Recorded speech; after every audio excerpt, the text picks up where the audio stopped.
It is getting real. November football is here as we say good morning to you and happy game day. Welcome into college football pregame presented by Hellmann's, America's #1 mayonnaise. I'm Jordan Giorgio alongside Damien Harris, Danny Kanell, and James White is with us in the building. I hope you're okay and like going back into the Patriots locker room way back in the day with these two former teammates. We're so happy to have you with us. Yes, sir. Welcome. Here. Glad to be back with my guy. Yeah.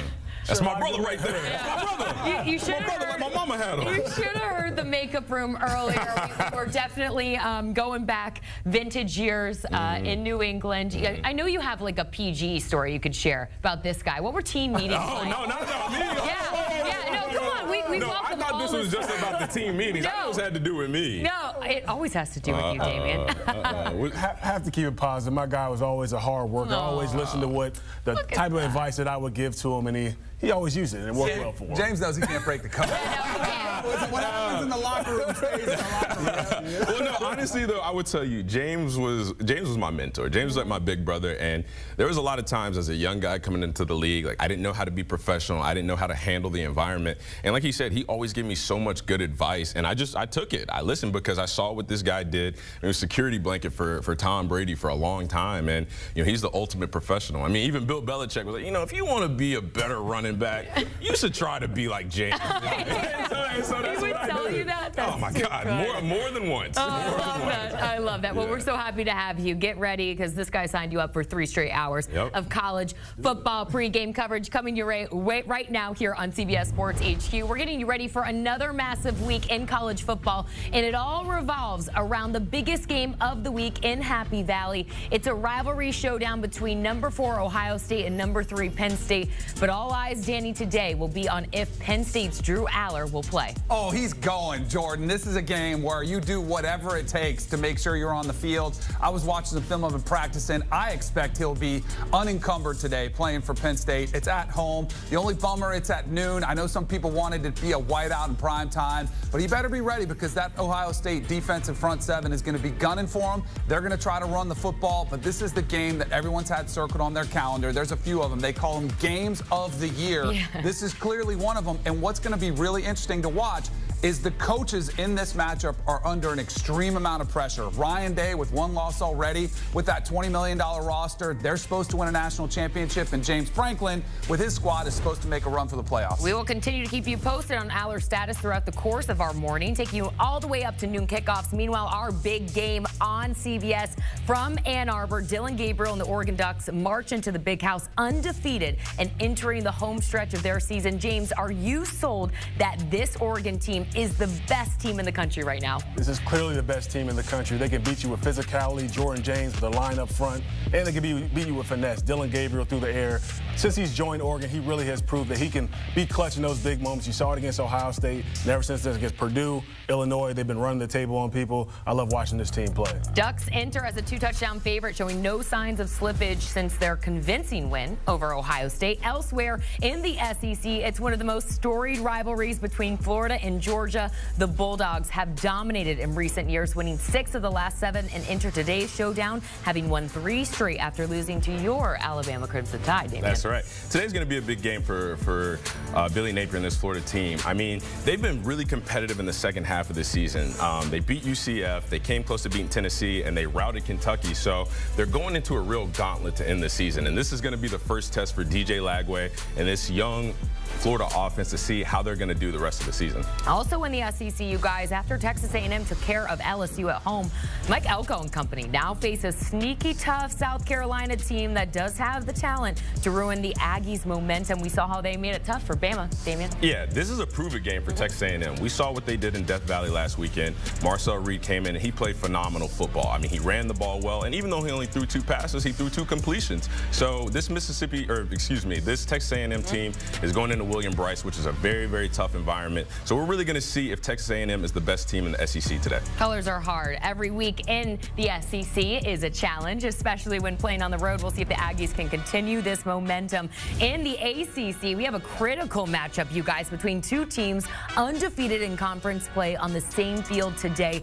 as number 18 Pittsburgh goes on the road against number 20 SMU. Danny, just how big of a game is this one? Now we're talking, Jordan. Oh, yeah. Some real football.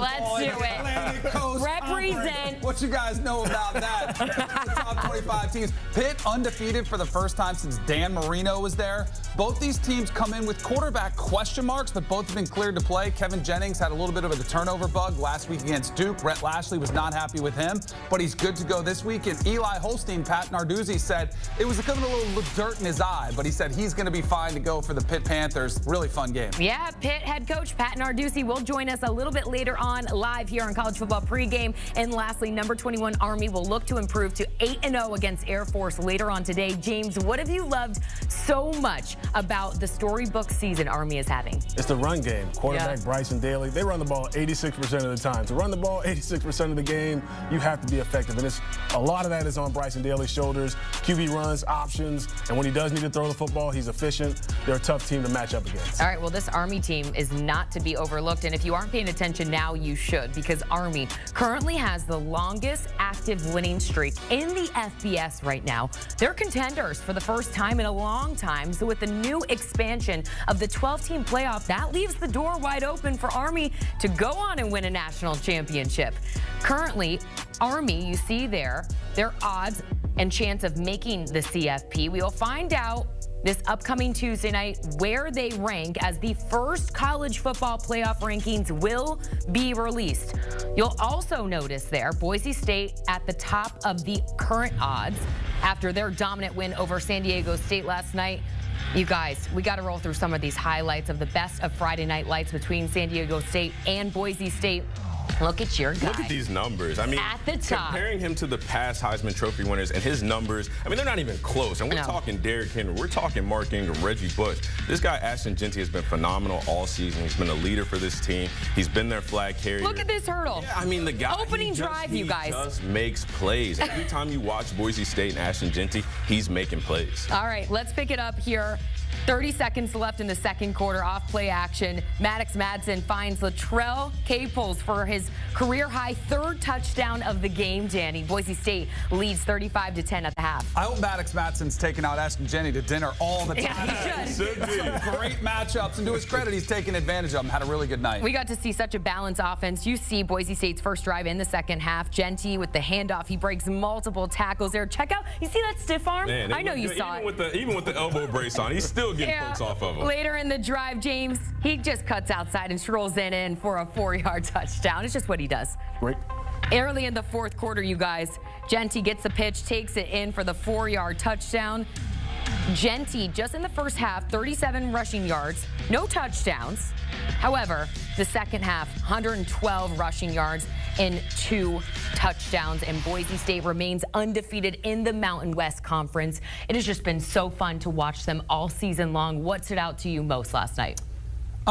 He's been doing more of what he's done all season long. I don't think Ashton Jeanty's going to win the Heisman. I think he's a lock to get to New York City. I just look at the other guys playing at big brand schools. They're going to have marquee matchups on a national stage, not a Friday night when everybody's sleeping, which unfortunately is just the harsh reality for Ashton Jeanty. And I did notice some of those numbers. It used to be doubling yardage of some of those backs. They're starting to catch up a little bit. Defenses are really starting to load the box, and he's not going off for 200 every single game like he was early this season.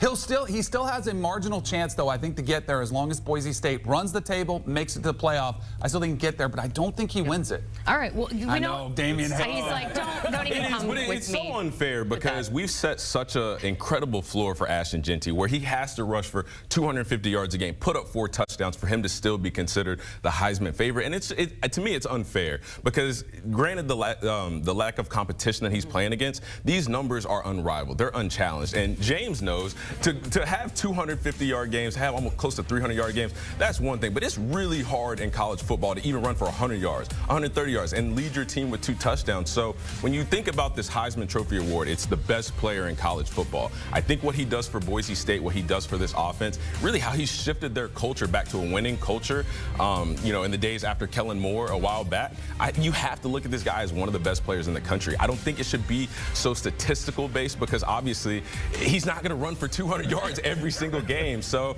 I don't know. Danny's right, though. I think he does have a very uphill battle to climb. He's going to have to put up maybe 200-300-yard games if he wants that Heisman Trophy. But which I wouldn't be surprised. I wouldn't be surprised. Not at all. Jim, what's your take? In order for him to win the Heisman, Max Madison's going to have to play like he did last night. Get some of those guys out of the box, winning man-to-man coverage, because it's tough being a running back facing 8-man boxes. Everybody's attacking you. You can see in the video, he's throwing guys off of him every single time, messed up elbow. It's tough. It's hard to rush for 200 yards in a football game when everybody's at the box and you're the center of attention. So your quarterback, just make those throws and give him some light boxes. Yeah. I asked Damien this question, though. What do you think you would have ran for at a place like Boise State going against? It is a different level. Like, it just is. It is a different level, but I will say we haven't seen other guys in the conference do it. So it is impressive what he's been doing. I know the competition is an SEC Big Ten play, but he's just lined up against, he's matched up against it. He's going out there, he's executing. If you watch him play, which I know most people don't because it's so late at night. See, that's the problem. Enough people aren't just watching him play. They look at the stats that he put up at the beginning of the year, and that became regular. But now whenever, the season is getting tougher. Like, teams are playing better. They figured him out again. They're loading the boxes. Teams are tackling better. That's one thing I've noticed with Ashton Genty. They're tackling him better. But, like, we had this expectation based on just numbers that he was going to do this every game. But to James's point, if you actually turn on the tape and watch this guy play and watch 4 or 5 broken tackles before a 60 or 70-yard touchdown run, just because he's not doing it 5 times a game, he's doing it at least once or twice. So when you turn on the tape and you actually watch this kid play, he is the best player in the country, in my opinion. Yeah, I'm glad you guys brought up that teams are starting to figure him out and how to stop him. But the result is we're seeing a much more balanced offense.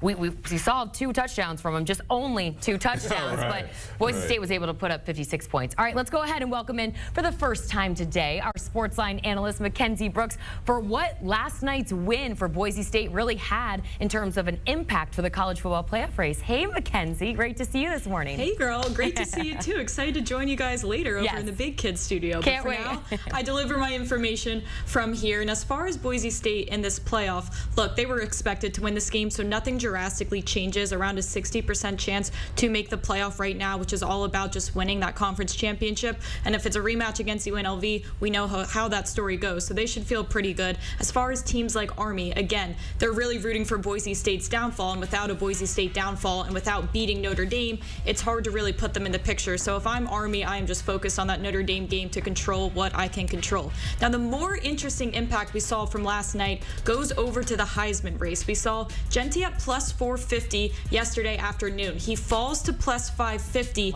now because he, quote unquote, only had, 149 rushing yards. When you look like a human and you have 130 to 150 rushing yards, that is where he is, it's not working for him because you have Travis Hunter, who is a 1 of 1. And the bad news for Genty is, and I know it's not just, but when you have a historical precedent in Barry Sanders that you have to live up to, we're literally seeing a direct correlation of his Heisman odds based off if he's on track to break that record or not. And right now, he's not on track, and that's why you see it go from plus 450 to plus 550. Mackenzie, thank you so much for detailing all that out. You nailed it because I got my 2 running backs on set here just shaking their head. Yeah, she's got it right. Only 130 yards and 2 touchdowns. Disrespect. Like, I can't. All right, you guys, time now for Mayotivations presented by Hellmann's, America's #1 mayonnaise, as we get set to talk about the big rivalry game in Happy Valley today. It's Ohio State taking on Penn State. Is there any bigger motivation or Mayotivation, as we're calling it,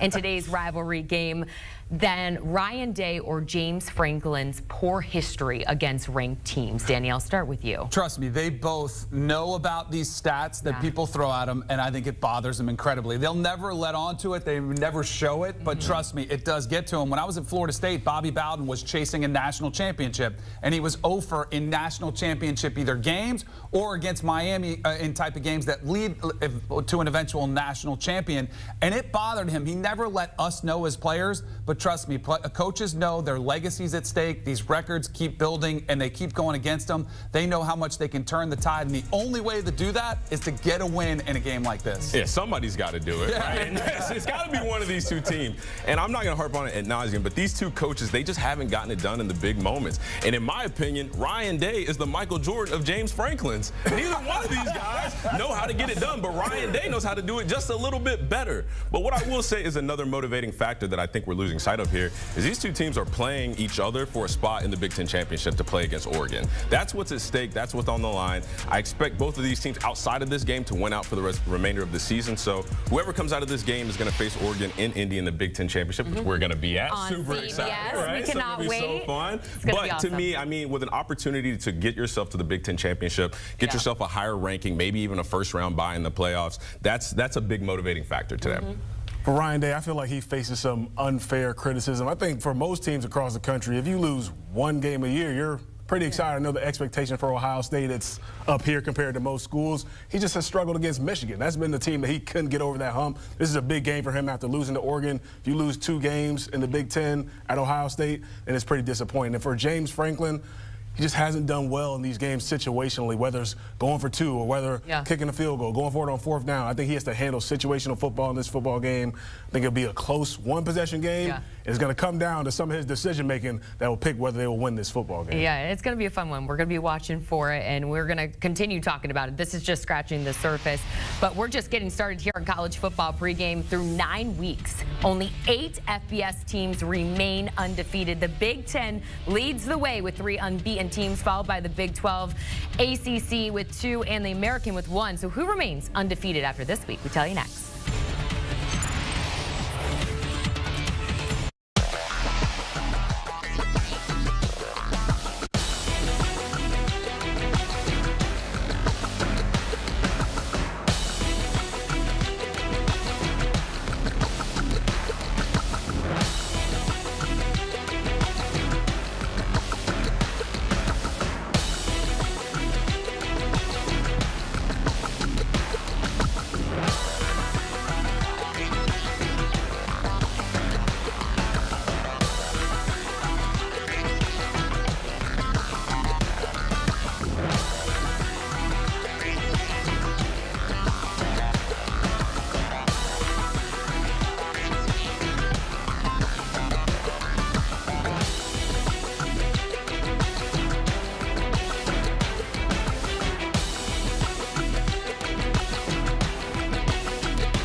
Welcome back to CBS Sports HQ. It's college football pregame. Let's hit an injury report as we continue to keep you monitored for all of the players who are injured, a game time decision, questionable to go today. We start with bad news for Michigan, who will be without star cornerback Will Johnson when they play top-ranked Oregon this afternoon on CBS. That's the very latest from our own Matt Zenitz.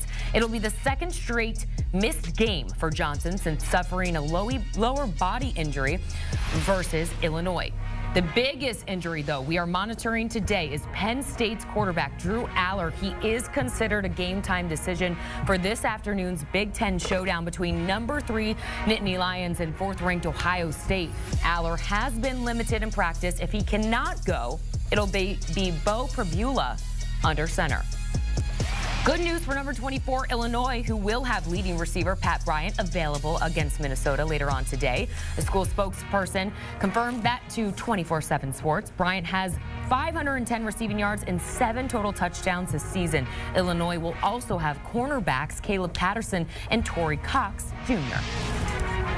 Indiana quarterback Curtis Rourke will start today versus Michigan State. Coach Curt Cignetti made that announcement earlier this week. Rourke is coming off a thumb surgery and missed last week's win over Washington. And lastly, Pitt quarterback Eli Holstein is good to go for a massive ACC showdown versus number 20 SMU. Holstein left last week's win over Syracuse with an undisclosed injury. As for the Mustangs, their starting quarterback Kevin Jennings has also been cleared to play, so both QBs ready to go. Head coach Rhett Lashley confirmed that news to ESPN yesterday. Jennings took a hard hit in the win over Duke this past Saturday. That's your latest injury update, and all of those players, most of them have something in common, and that is that they are leading teams who are undefeated this season.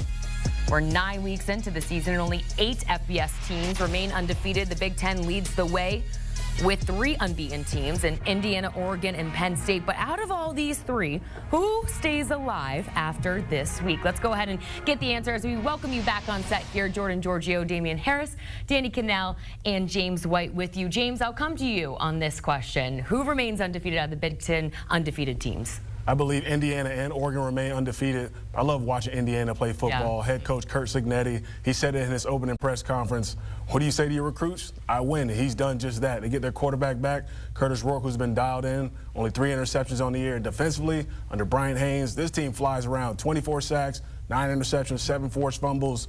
Now, when I think of Indiana, I typically think they have skilled players on offense. Defensively, they're okay, but they've completely shifted that narrative. This team is flying around and having fun. I love Indiana to win this game, too. I'm a big Cignetti fan. You know, he's part of the Nick Saban coaching tree. And not to be lost is Indiana's looking for their first 9-0 start. And I remember when I was coached by guys like Nick Saban, all they talked about was the process, not the destination, but the journey, how you approach every single day. We used to talk about JWMF. What does that mean? Just win Monday through Friday. Saturdays will take care of it. That's something else. Get out of here. Man, you're ruining my social clip. Anything could have happened there. JWMF. Just win Monday through Friday. Saturdays will take care of themselves. I know Sig Nasty is telling his players that. Clearly, he's got them in a winning culture, a winning mindset. I think that continues today. I think they go 9-0. So you've got Indiana winning. You've got Oregon winning. I do. Did you have Penn State winning? I'm not going to reveal that yet.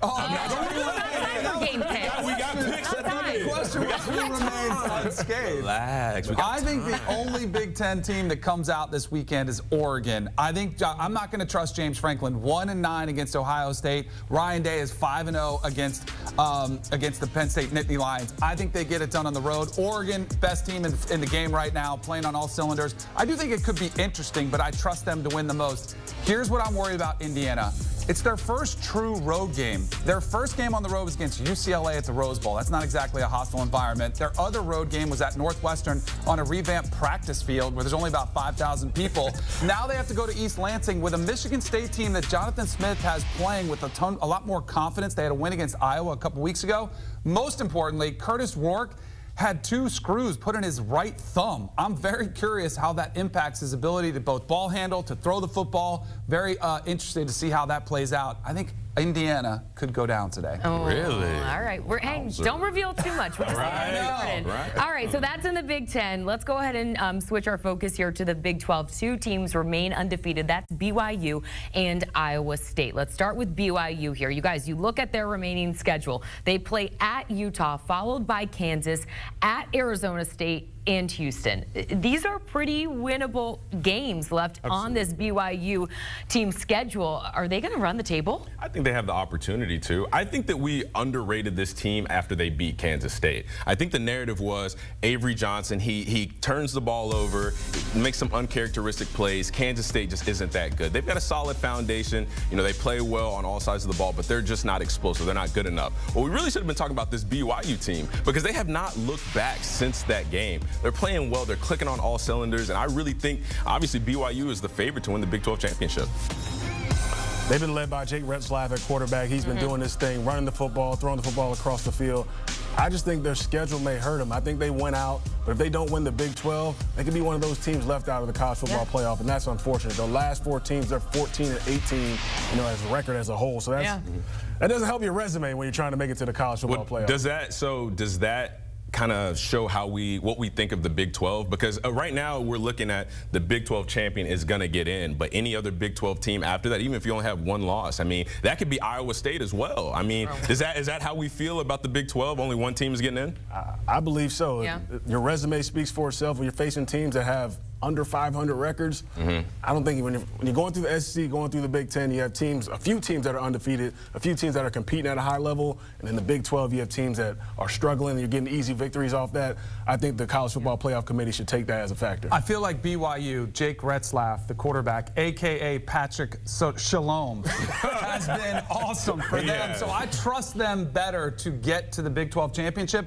Iowa State has been a great story, and Matt Campbell, once again, has coached up a bunch of guys. He talks about the 5-star culture, maybe not the 5-star players, but the 5-star culture, and that's what he's got there in Ames. And they've got another game today against Texas Tech where they're a double-digit favorite.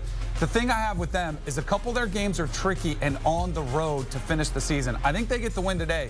Then they have to go to Kansas, who had Kansas State down to the wire. Like their record isn't good, but they're kind of a tough out. Then they have to go to Cincinnati at home, Utah on the road, and then most importantly, Kansas State, I do think is slightly better than Iowa State. So I think BYU has a better chance to remain unscathed and get to the Big 12 championship, where I'm not as trustworthy of Iowa State to get there. I think, too, Iowa State just isn't flashy. There's, you know, and I think that's something that's resulting in them a little bit not getting the attention that a typical undefeated team would get. All right, let's go ahead and switch gears here to the ACC. Let's do it, Dan. Yeah, right? It's our time to shine. Champions. Now we're talking. Miami and Pitt are undefeated in play. One of them with a Heisman front runner leading their team, and that is Miami's Cam Ward. Do you see him leading Miami to a 12-0 finish on this season? I do.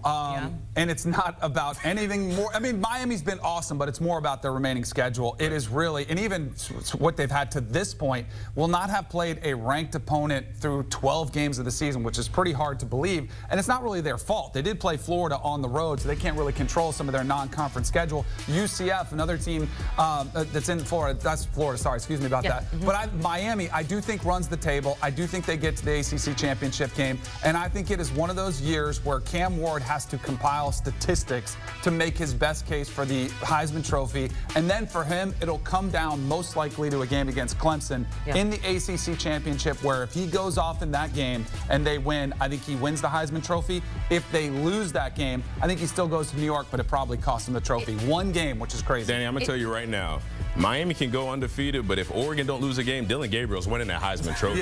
He was a preseason favorite. He's got to play more college football than anybody. So although they shouldn't be taken into consideration, his career lifetime achievements are going to be taken into play. I mean, he's got almost more starts, more passing yards because he's played for 6 seasons, but they're going to take that into account. So I think that with Miami, even if they go undefeated, win the ACC championship, beat Clemson, so on and so forth, as long as Oregon stays as #1 and they stay undefeated, this is Dylan Gabriel's Heisman to lose. You know, it was a good point. All the points that you were making. It does sound, though, like you trust this Miami team more so this year than you did in years past. Is that true? Absolutely. And why? Two Well, things. you saw what they did to Florida State. That game's in the rear view. Listen, we are so past that. One, I think Mario Cristobal has reminded this team about the failures of the past. It wasn't that long ago. Mark Richt was there, and they were 10-0, and they were a top 5 team in the country, and they collapsed, lost 3 games to the finish. He's given them other examples when they've had high expectations and fallen short. But most importantly, Cam Ward is the leader of this football team. He's played a ton of football. He's no doubt the leader of this team, and I think he keeps them focused. A lot of people are circling today's game against Duke as a potential letdown. I think there's 0 chance that happens. They're double-digit favors in the rest of their games. I think they win out and don't have that letdown. All right, we'll leave it there. Much more from us when we return. We have to have a quick break, but when we come back, number 11 Clemson seeks its 7th consecutive win when it faces Louisville at home today. The Tigers with a 41% chance of making the college football playoff as it stands now. How confident is our team that they make it? We tell you next.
Back here in college football pregame, where we are just counting down the days till the first college football playoff rankings are revealed. 3 days away, Tuesday night, the College Football Playoff Committee will convene and release its first rankings of the 2024 season, and the stakes have never been higher, you guys. While we wait, lucky for us, we have our own Brad Crawford, who has released his own playoff predictions as we show you a look at his current playoff bracket. We were talking about it. Which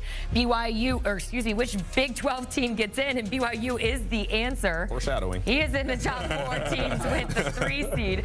Right now, he does have Georgia getting the 1 seed. And Mackenzie, I know you're happy about that. The only Big 12 team you see there, BYU, you see Oregon there at 9. So they'll be taking on Boise State in the first round, which would be a rematch of their Week 1 matchup. With Oregon as the 9 seed, Brad does not have them winning the Big 10 championship, and Ohio State taking that home. All right, well, I said it once, I will say it again. The stakes have never been higher, and the pressure is on this weekend for many teams to keep their playoff hopes alive. So let's go ahead and talk about it as we welcome you back on set here. I'm Jordan Giorgio. We have Damien Harris, Mackenzie Brooks, Danny Kanell, and James White with you. We're going to go through this. We're going to ask our crew here who's in, who's out when it comes to the college football playoff, okay? You have your whiteboards. You're all going to have the answer in or out and reveal it at the same time. Are the instructions clear? This is so Okay, it is so exciting. All right, we're going to start with Clemson, all right? Clemson, right now, a 41% chance of making the college football playoff. Do you have them in or out? Wait a second. James is ready to go. You ready? Hold on, wait. Hold on. Are we in first? I said it was Bama. They didn't really have the honor code. He's over here. Stop looking at everyone's face. I didn't look. No, Danny's looking over here. All right, 3, 2, 1.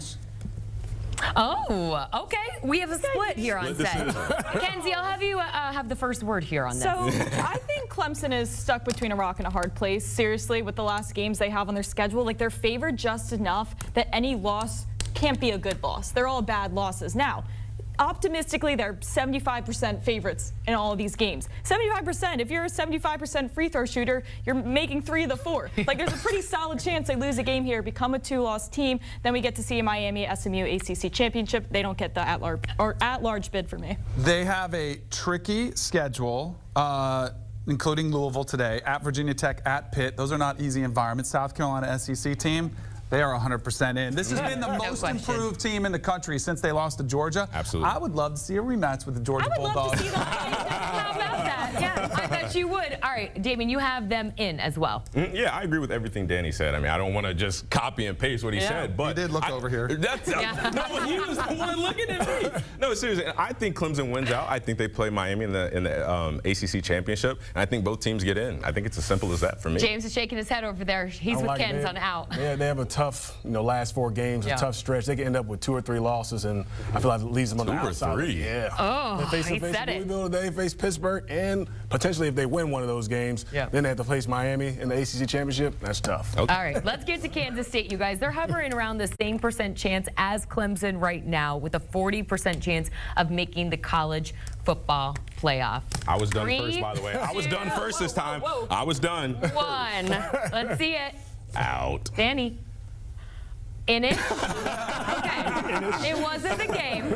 You had 2 options. Explain yourself, Danny. I think they're the best team in the Big 12. Say it with your chest. I think if they get a rematch with BYU in the Big 12 championship game, I think they win that game. Avery Johnson, you mentioned it before, he had his worst game so far of the season. He had a couple interceptions, which cost them. I think DJ Giddens is one of the better backs in the country. I feel like they're a more complete team who's been there and done that, so I'm going to trust Chris Kleiman, their head coach, and the culture that he's built as being the more consistent team that I trust. Really? Really? Yeah. Really? I feel like I still need more of an explanation, Danny. Because when I look at this Kansas State team, they always make the wrong play at the wrong time. And it usually falls on Avery Johnson's shoulders. They definitely have a chance to get back to the Big 12 championship. And I think if they do, I do think they beat BYU. But I think because of what I just said, the fact that they're good when they I don't want to say shouldn't be good, but like they're good when it's not important, and then they're bad in the toughest moments when you got to have a win. To me, I don't think they make it back to the Big 12 championship. I think they do, and I think they win it, and here's why. I mean, they've always had the run differential going for them, a positive run differential. They're great on the ground. The past differential has been the problem. If you asked me this question 3 weeks ago, I probably would say no, but they have really started to become more efficient in the air. Avery Johnson's starting to get more comfortable, so I think they're starting to hit a stride at the right time, and they can take the Big 12 championship. I think they're out. I circled that last game against Iowa State. I know Iowa State isn't flashy. Yeah. They play good team football. Rocco Beck, he's starting to get locked in. You know, Matt Campbell has his team ready to go. Well, that'll be their first true test. It's fair. Against Kansas State as well. All right, let's get to Texas A&M, you guys. All right, so erase your boards. We got to move on. 67% chance of the Aggies making it to the college football playoff. They play a tough South Carolina team today. 3, 2. Wait. You just can't win with this crew. I'm trying, guys. I'm trying. All right, let's see it. 3, 2, 1. Guys, say Danny. What are we doing here? And it's Danny. Okay, all right. What does that even Across say? the board. In with Three. That's fair. In with okay. Marcel Reed. As Okay. long as they don't Yes. keep flip-flopping quarterbacks and Yes. going back to Connor Wegman. Yes. This team, Colin Klein, the offensive coordinator, played at Kansas State. Team we're just talking about. He was a running quarterback who wants to be physical. I don't know who's making the call to go back to Connor Wegman, but it's not working. And Marcel Reed has shown two things. One, he can hit the big play when it's there, and most importantly, doesn't turn the ball over, something that Connor Wegman struggled with. So I think they're in as long as they stick with Marcel Reed. All right, last but not least, and you guys be careful here, okay? Do not come to me first. Alabama. Do not. They are 5-2 on the season right now, so they have 2 losses to rival Tennessee and Vandy. Currently have a 58% chance of still making the college football playoff. Are they in or are they out? I see James over there just doing some recon. Who need extra time now? He's not sold on his decision. All right, 3, 2, 1. Let's see it. Again, Danny. Let's get that out Monday through Friday. Can we see this? No, let me put it back up. Wait a second. Let's put it back out. There Put we it go. back up Screen for the people at home. They are out. But David, you have your Alabama Crimson Tide out Yes. of this college football playoff. Explain yourself. They need a lot of help. And, you know, me and Ken's actually talked about it yesterday. They need a lot of help from the ACC. They need from somehow, some way for there to only be one ACC team to get in. That way you get 6 SEC teams. Because without that 6 SEC team, Alabama just doesn't get in. Point blank period. They don't have the resume. They're always going to hold on to the, oh, well, we beat Georgia, which is a trump card. But then if you get into a tiebreaker with like a Tennessee, well, then you lost to Tennessee. So you lose the head-to-head matchup. Texas A&M is #1 in the SEC right now. Texas is well on track to be in the college football playoff. I think as of right now, there's too many SEC teams in there right now for Alabama to fit. But it's possible. Just too many SEC teams. never too many. It is totally, that's what I'm saying. It is totally possible. I'm not saying Right. it's just. But I have thought about a very interesting situation. I present to you Danny's specific nightmare situation.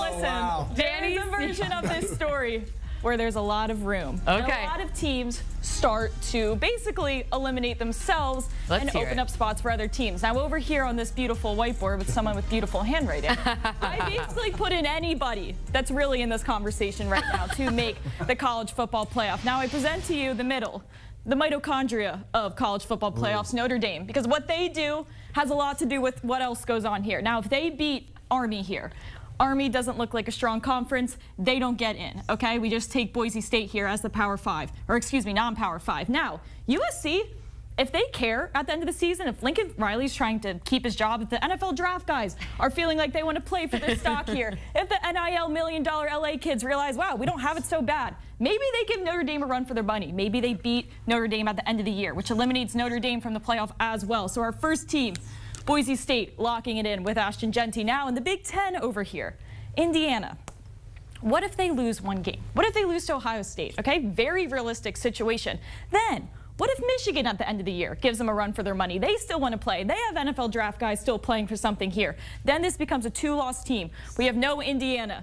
Our second team, third team, fourth team coming from the Big Ten. Now, we've already talked about it here. There's a very realistic chance that Iowa State doesn't stay undefeated, BYU doesn't stay undefeated, and if we don't have an undefeated Big 12 team and a different conference champion, we really only need one Big 12 team. So give me the Big 12 conference winner as our 5th team to make the playoff. Now, here's where things get interesting. Strap in over there, Danny. Oh, we are. We're locked in. I'm ready.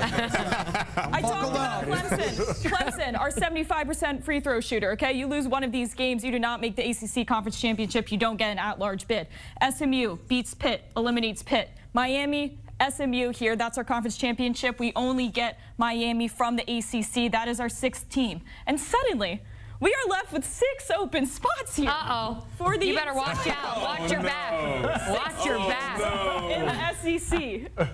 These two play each other next week, so one of them is going home and the other one isn't good enough to get in. So those two are out. You're down to 4. If we only take 1 here and 1 here, that's realistic. And we take 3 from here, they're going to want the SEC in the playoff. This is not a 75% Or the merrier. Yeah.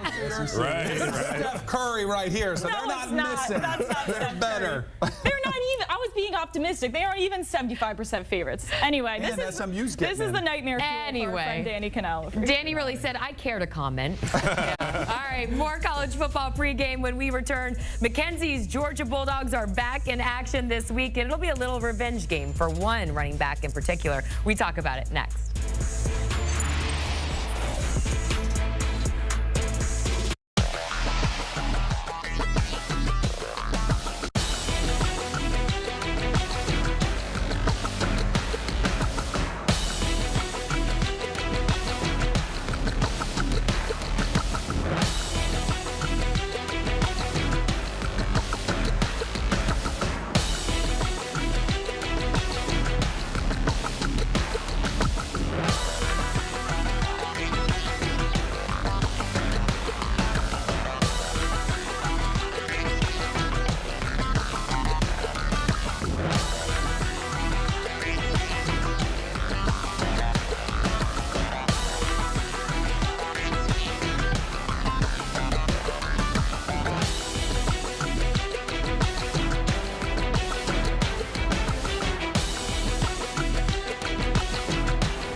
One of the biggest games in the Big Ten this season is just a couple hours away. We are counting down the minutes. The scene at Happy Valley, where the unbeaten #3 Penn State Nittany Lions host #4 Ohio State. We are monitoring the status of Penn State's Drew Aller, who is currently a game-time decision. Week 10 of the college football season brings us a ton of incredible matchups. That is one of them. Some of them we have had circled on our calendar for quite some time, and some of the guys suiting up today have had these games circled too. Georgia running back Trevor Etienne is one of those guys as he faces his former team in Florida later on today. How personal will this game be for Trevor Etienne against his former coach and against his former team, Damien? Very, very personal. Yeah. I mean, this guy, he was one of Billy Napier's first recruits at Florida. I mean, he was kind of their flagship guy to kick off their recruiting trail at the University of Florida under Billy Napier. He was at Florida for 2 years, so of course it's going to be personal. He wants to go out and make a statement and be like, I'm on a better team now, look at what I'm doing. But James mentioned to me during commercial break, the problem when you have these revenge games is sometimes you go out there and you try to do too much. Yeah. You try to create too much. You set yourself up to take some big hits, put the ball on the ground, and that's not what you want to do, especially in a game that is so important to you. So it's going to be important for this guy to just maintain his level of focus that he's had all year. He's been playing great. I know this is a rivalry game. I know it's personal to him, but just be about the game. Be where your feet are and just play the game the way you always play. James, Etienne does lead the Bulldogs right now with 422 rushing yards. He's scored 7 times this season, but has yet to eclipse 100 yards in a single game. You think he gets it done today? I think he gets Yeah? So he does too much. He does too much. Yeah. All right. I love it. All right. Well, let's talk about players obviously have revenge games. You guys know that, but also coaches. And one head coach in particular will see his former team, and that is Duke head coach Manny Diaz. He will play at Hard Rock Stadium against the Miami Hurricanes today. He was fired back in 2021. How good of a win would it taste for Manny Diaz today? Oh, that'll be huge. I know players circle games on the calendar. I think coaches circle games too. Yeah. Manny Diaz in his 3 seasons as a head coach at Miami, he had 21 wins. Right now, Mario Cristobal in his 3rd year, he has 20 wins at Miami. So what better way to ruin their season to go out here and beat Miami, ruin their undefeated season, don't send them to the college football playoff. I guarantee he takes it personal. If this team can rally around him, they play well defensively in the back end. You know, Manny Diaz plays an aggressive style, different looks. They can find a way to get to Cam Ward. They'll find themselves in this football game. Yeah, and he has this team rallied up, winning their first 5 games of the season. So we'll see what happens. Anything can happen. It's college football. Much more from us when we return. We're pinning Danny and Mackenzie head-to-head with some of the best bets of college football in Week 10.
get you some fresh headlines. We start in horse racing, where we have the 41st running of the Breeders' Cup later on today in Del Mar, California.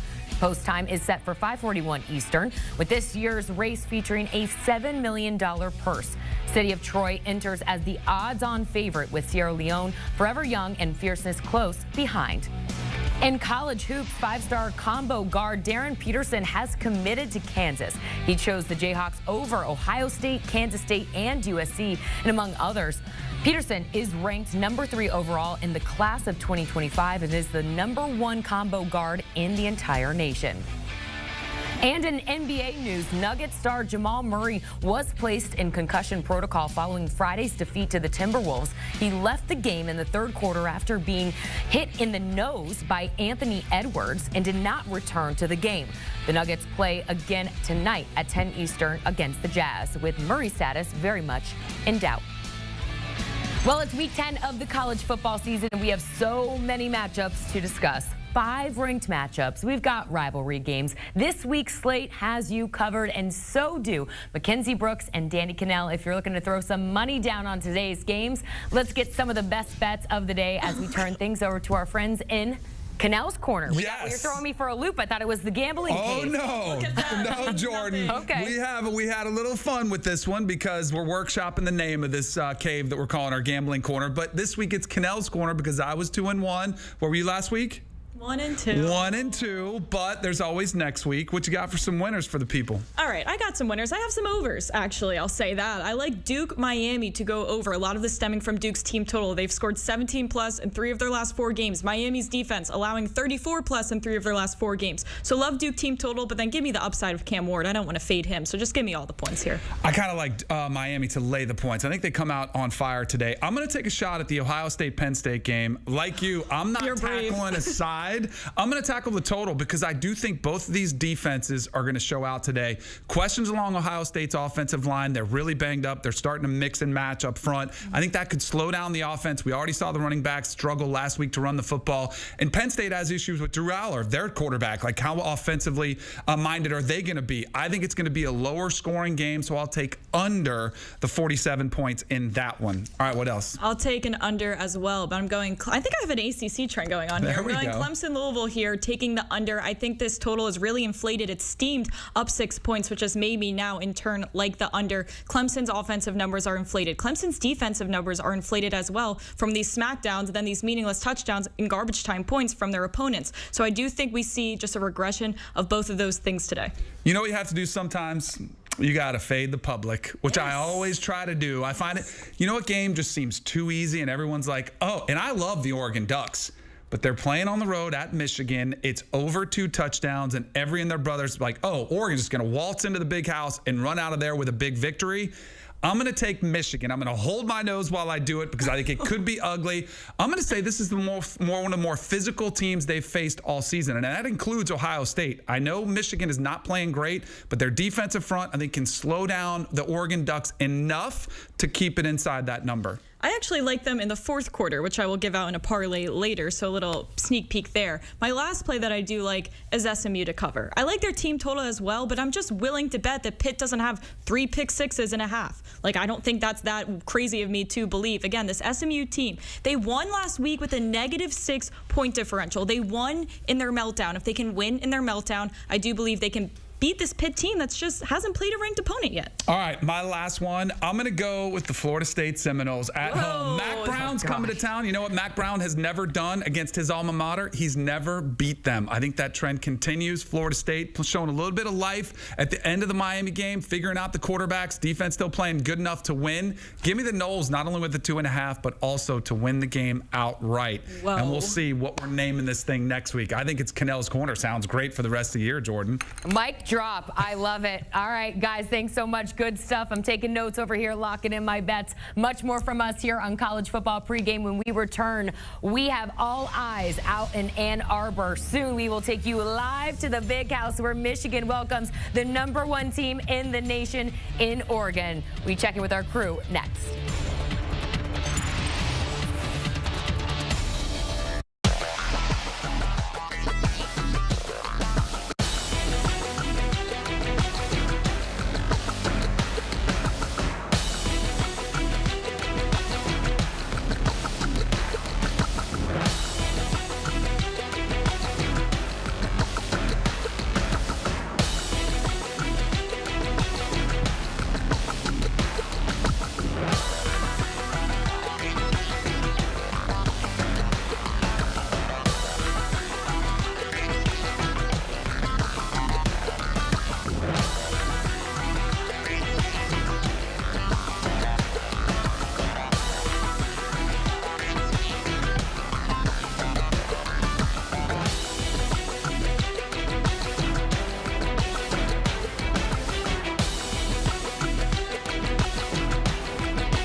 sports world never sleeps.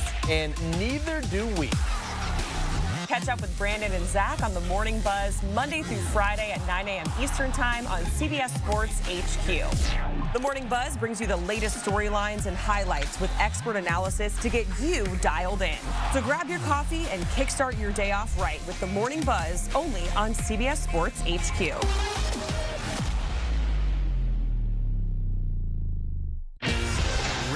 QBs take center stage, and the stars are set to light up the late afternoon. Now that's a CBS Sports Sunday.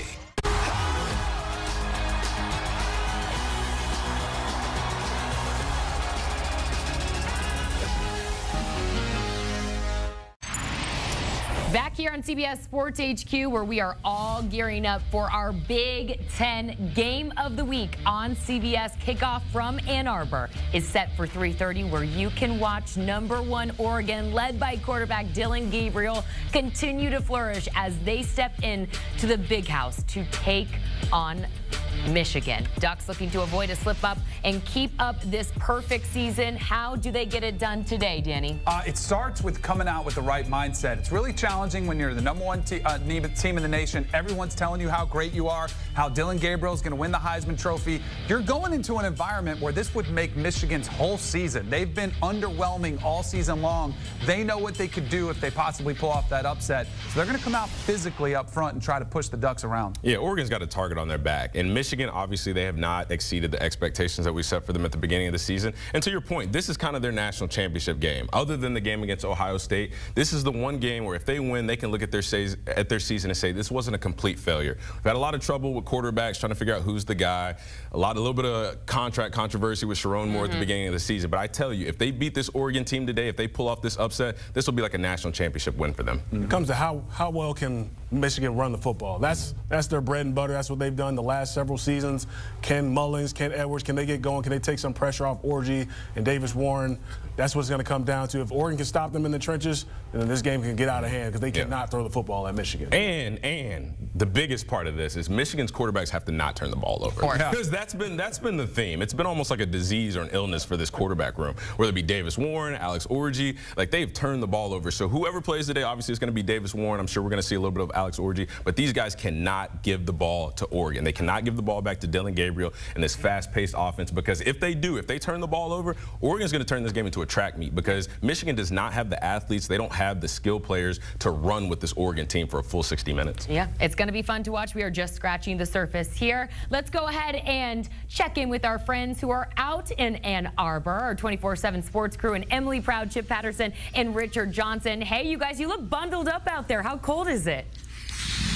Yeah, Jordan, it's a little cold. It's in the 30s. It's kind of quiet here, too, but we fully, we got our hot hands on deck. We fully expect it to warm up eventually, though, because, Chip, the #1 team is in town. Yeah, absolutely. You know, being around Ann Arbor and really starting to think about the way that Michigan fans are going into this game. Do they expect to win? No.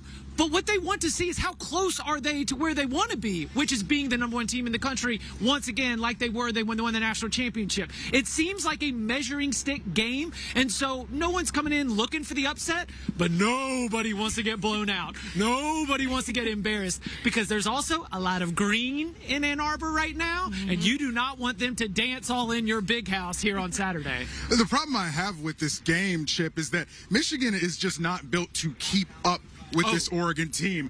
A couple turnovers from whoever's playing quarterback, Warren or Orji, this thing could get late early, because when we were talking about it last night at dinner, this Oregon team under Dan Lanning, they don't mess around. They don't play with their food. When they're up, it's over. Yeah, Michigan's defense has a tall task slowing down this Oregon offense, and it's going to be even harder because they are going to be without their cornerback, Will Johnson, still dealing with a foot injury that kept him out the last 2 games. He will not go today. So, RJ, how will that affect this game in particular, not having a guy, a first-round projected pick in Will Johnson? Yeah, Emily, you know, he has barely practiced in the last 2 weeks. Our Matt Zenitz tells us it's a foot injury that's going to keep him out of this game. He is working, hopefully, to get back for next week. But, you know, you already had had a Michigan defense that I think was a little unbalanced. You know, you could throw away from him, you could throw away from Johnson Island and try to make some hay, but now without him back there, I wonder how Michigan on defense will be able to play. You know, do they bring more pressure? Do they try to protect the back end because of that? What Oregon has with Tez Johnson, Evan Stewart, quite formidable in the vertical passing game for the Ducks. Yeah, and I'm really not trying to be mean here, but was Will Johnson one of the best options for scoring touchdowns? I mean, like, seriously, were we dealing with a situation where Will Johnson was going to give them the best chance to pull off this upset? Not having him in the game is obviously, as you mentioned, something that Wink Martindale, the defensive coordinator, is prepared for. Like, they've been putting in a game plan, and so I think that they want to make sure that they don't give up that deep pass to Tez Johnson or Evan Stewart, make Jordan James, make Noah Whittingham, make this Oregon team beat you bit by bit against that nasty defensive line. But I think they are equipped to do that. Yeah. This is an Oregon team that I think can win in multiple ways. Once Oregon got the offensive line combination figured out after the first 2 weeks where it's a little bit jumbled, I think they are built to drive down the field, sustain drive, which is basically what Michigan's going to try to make them do. Can you execute 8, 10, 12 plays, 70 yards down the field? As long as Dylan Gabriel doesn't turn the ball over in the red zone, which he has cleaned up with over the last few weeks, I think Oregon will be fine. And just looking big picture with Will Johnson, I mentioned that he is a projected maybe top 5 pick in this draft. Sharon Moore did confirm this week he's not shutting it down to get ready for that draft. He will at some point return this season, but again, not today against number 1 Oregon. Let's talk about that number 1 team. We know Dan Lanning is a defensive-minded head coach, but under him the last few years, number 1 in scoring, number 1 in yards on offense. So where do you see Lanning's influence on this offense, even though we know he's got a big hand on that defense? I think it's a top-down mentality. I mean, it is all about the relentlessness, the aggressiveness that Dan Lanning brings. I mean, have a conversation with him. The guy is intense. Yeah. You know, he just wants that to be through the program on offense, on defense. The fast starts that this Oregon team has gotten off to this year have been really impressive, especially against lesser opponents. I mean, we're talking 21-0, 35-3, 28-10. They want to put opponents away early. They want to eliminate their will to compete. Sounds a lot like his old mentor, Kirby Smart, with the way that they come out with that intensity. And I think that that's on offense, that's on defense, and certainly the buzzsaw that has been the Oregon offense is from the tone setting of Dan Lanning. Chip, the thing that I love the most about Dan Lanning is how Oregon manages games, right? The Ohio State game, you know, you fumble a snap on an extra point. You come back, you go for 2. Ohio State had a penalty on that touchdown. And so Oregon says, you know what? Even though we messed up the 2-point conversion, we're going to take the penalty on the kickoff. We're going to kick an onside kick off the front line of Ohio State's kickoff protection unit. If it bounces off the front line, maybe we can get a fumble. Maybe we squib it down to the 20-yard line, and Ohio State has a long possession anyway. Guess what happened? It fumbles off the front line of Ohio State. Oregon gets the ball back. They're able to drive down the field, kick a field goal. They won the game by 1 point. It's a maximization of possessions. It's doing what you have to do to put your team in the best place to win. Sometimes it's not going to work. Last year against Washington, they came up blank. That happens when you take risks. But Dan Lanning knows it's about process and that the process will lead to results over the long term. And Oregon is able to maximize their pathways to win in these big games more than any team in the country. Yeah, Oregon has taken on the identity of their head coach. You mentioned Washington. 0-3 against the Huskies, but they are undefeated when it comes to facing unranked opponents. Guys, we're going to be talking about this game all day long, but Jordan, there's another pretty massive game in the Big Ten we should probably get to, right? And there is. Let's go from Ann Arbor to Happy Valley. You guys stay warm out there and say hello to some more friends here in college football pregame here on CBS Sports HQ. It's Josh Pate and Dennis Dodd. Guys, great to see you. Let's start with the biggest news that we've been monitoring all morning long, and that is the status of Penn State's quarterback Drew Aller. Dennis, I'll start with you. What is the very latest you're hearing? Well, he took snaps, and the latest observation by media is that he was taking full participation, but that was Wednesday. I'm going to throw it to Josh because Josh has some inside information on that. Yeah, I think they would be surprised if he wasn't able to go. I was around the building yesterday, was around him yesterday. I don't think it's so much a matter of can he go, Dennis. I think it's a matter of what does he give you when he goes? Right. We've seen instances like this, I think most notably the Texas A&M example last week. Connor Wigman goes, he can play, he's not playing very well, and then Marcel Reed comes in and they win the game. And Penn State, unlike years past, they believe that their backup while the starter's a starter for a reason, does not make them nearly as vulnerable, and they feel like they got a really good plan, even if it has to be Bo Prabula that comes in today. This is a big Andy Kotelnicki game, the offensive coordinator for Penn State, because I think he and Penn State are completely comfortable with the backup Bo Prabula. They probably don't win that game last week at Wisconsin, or it's much closer if he doesn't come in and go 11 for 13 late in the second, all the second half. He adds that running factor, which I don't think Drew Aller has at all, especially against this defense. Yeah. So I think they're in good shape. All right, you guys, well, this just in, we are hearing that Drew Aller is no longer on the injury report and is expected to play today against Ohio State. Josh, kind of as expected, as you just alluded to just a moment ago, your expectations now that he will be playing in this game?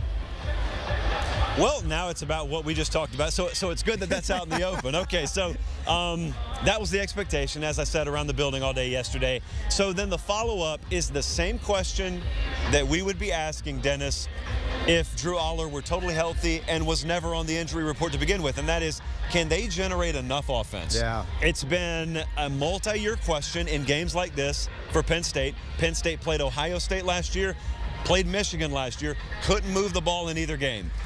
They fired an offensive coordinator because of that, and they brought in the aforementioned Andy Kotelnicki.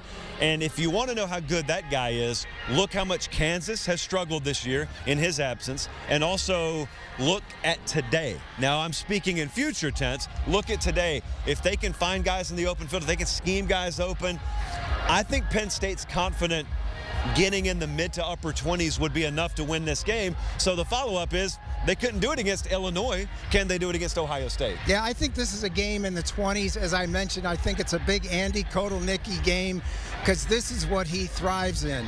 He took Jason Bean last year, and probably not a lot of people out there know who Jason Bean was, but he scored, 5 or 6 touchdowns against Texas Tech as the backup quarterback at Kansas.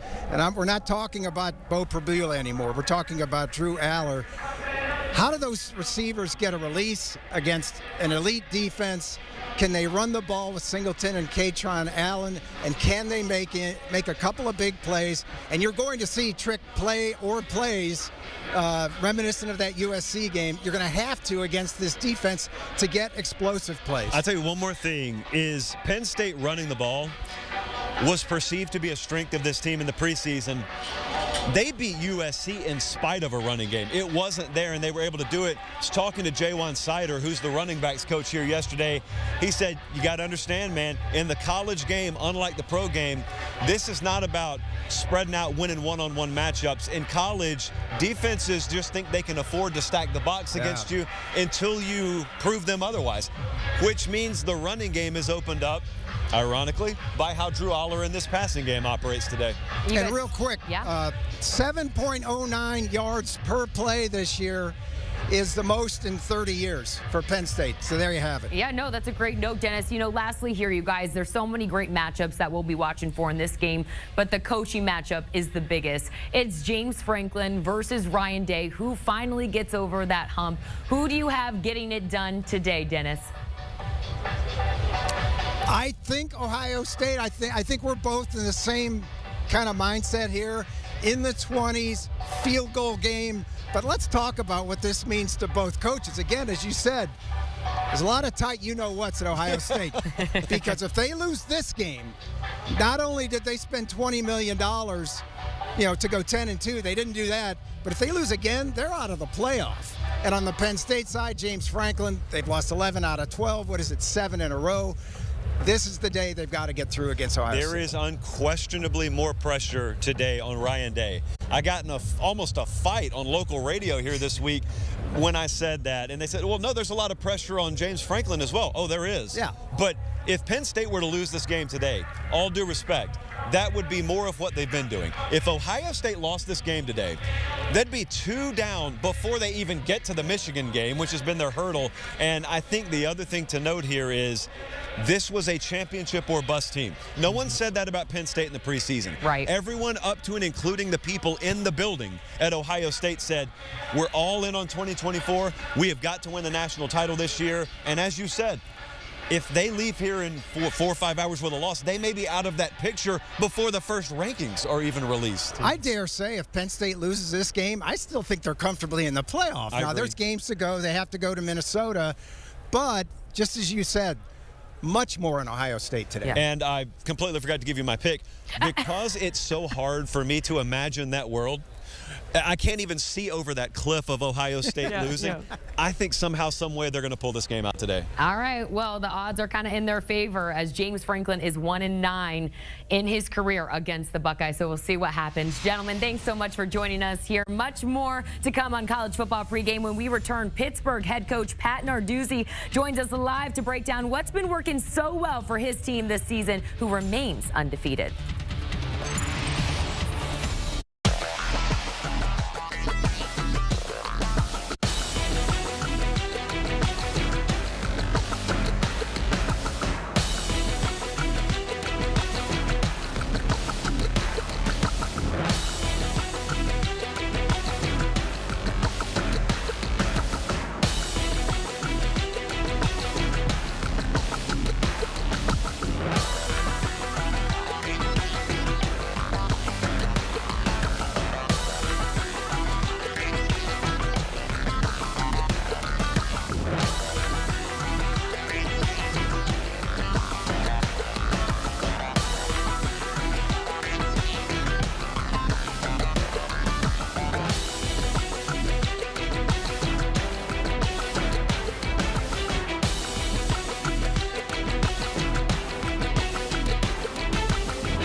Back here in College Football Pregame, we continue here on CBS Sports HQ, where we put a spotlight on the job that Pitt head coach Pat Narduzzi has done this season. The Pitt Panthers are in the midst of one of college football's greatest turnarounds, from 3-9 last season to 7-0 this season. Pitt looks to continue keeping things rolling today in a ranked matchup against SMU. For more on how they can do it, let's go ahead and say hello to the man himself, Pitt head coach Pat Narduzzi, joining us here live on College Football Pregame. Coach, thanks so much. We're so appreciative of you taking some time here on what we know is a very, very busy game day. I do want to start with the status of your quarterback. We know Eli Holstein is clear to play. What are your expectations for him today?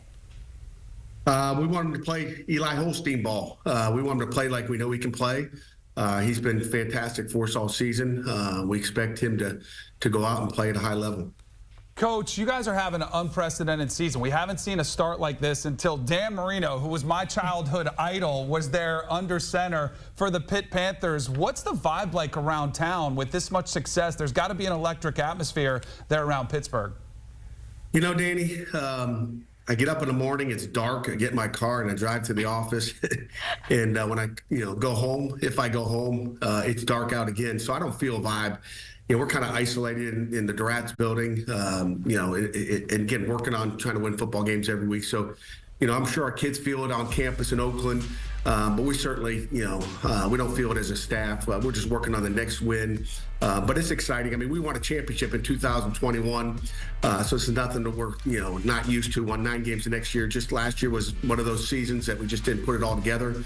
So, and even in 21, we had a heck of a football team, went to the Peach Bowl, but we stumbled early after we beat Tennessee on the road. We stumbled against Western Michigan, so should have had the same kind of year, in 21. Coach, what's in the water in Pennsylvania right now? Because you got Penn State, who's undefeated. You guys are undefeated. I mean, you look at the league right now. You got the Eagles and Steelers. They're rolling. What's in the water in Pennsylvania? What's the secret? You know what? I don't know about anybody else in the state, but I know the Pittsburgh Steelers and the Pittsburgh Panthers. We got the Monongahela River. We got the Allegheny and Ohio River. So we got the 3 rivers there. There's some good things brewing in that river, and we're excited to be, where we are in this position. But everything, is about tonight. What happened last week or the week before doesn't really matter. I think it's a toughness. I grew up in South Florida. My parents were from Pittsburgh, and they were always, you got to be Pittsburgh tough. Oh, yeah. None of this softness complaining about injuries like some of the people on the set here. Coach, you had some tough decisions to make. You revamped the offensive staff. There was a great piece in Yahoo Sports about some of the decisions you had to make with players and how you approached the portal. Can you talk a little bit more about the changes you made trying to reestablish that winning culture that you had in 2021 and getting back to things that matter the most, and that's winning football? Yeah, Danny, I think, it was really Chris Bickle, the guy that runs our collective. I'm the Chris Bickle head football coach. Chris Bickle did a great job. Chris was awesome. He's just such a generous man. But he wanted everybody to get paid. And after a 3-9 season, he's like, business is business. And he's like, we're not doing that anymore. And I said, hey, you do what you need to do. I'm out of this. I wanted everybody, I like the team. I like everybody being the same. Just like when you played, everybody was the same, except the walk-ons, but those 85 scholarship guys. But, again, I credit Chris Bickle, his vision. He's a businessman. I'm a football coach. But we just revamped things a little bit. Nothing drastic, but just I want guys that are hungry. I didn't worry about money when I was a young coach. Moving up in the profession, I got into this profession because I love it. I love to coach football. I love to coach young men. And when you look at everything that's going on in the world, I wanted our guys to be hungry and want to play the game of football and be great. Coach, your game against Syracuse was something I've never seen before. 3 pick sixes. Rasheem Biles goes off. From a defensive-minded coach, I can't let you get out of here without talking about that defense, which was on display against Syracuse. What do you think it's going to take to slow down SMU and Kevin Jennings tonight? Well, they're a little bit more pass-oriented, a little bit more RPO-oriented, so we're going to have to defend the run and the RPO at the same time, which is never easy. They're not as drop-back as the Syracuse football team is. So it's, you know how it is. Every week you got a different type of offense that you're facing, so it's a different challenge. They love to run the ball. Brett does a great job at game planning you. We're going to see fullbacks running down the middle and shoots, trying to beat quarters coverage. We're going to see tailbacks. It's going to be, we know what he likes to do. We've played him in the past, so I think we have a good feel. But then we got to go out and stop him. We have to execute at a high level on defense. But those 3 pick sixes were unbelievable. Raheem Biles, Kyle Lewis, and Braylon Lovelace, outstanding. We had 2 back-to-back first 2 plays of the game against Virginia a couple years ago, but we never had 3.5. Coach, we look forward to seeing more. We appreciate you joining us here on College Football Pregame. Good luck today, okay? Hey, thanks, Scott. Appreciate you, Jordan, having me on, Danny. It's always a pleasure. Awesome. Hail to Pitt. All right, Until next time, head coach for the Pitt Panthers, Pat Narduzzi, joining us here on College Football Pregame as Pitt gets ready for a huge ranked matchup against SMU. Both teams undefeated in ACC play and look to keep pace with Miami and Clemson in the conference. As we welcome you back on set here, we got a full crew. Damien Harris, Mackenzie Brooks, Danny Kanell, obviously, and we got James White with you.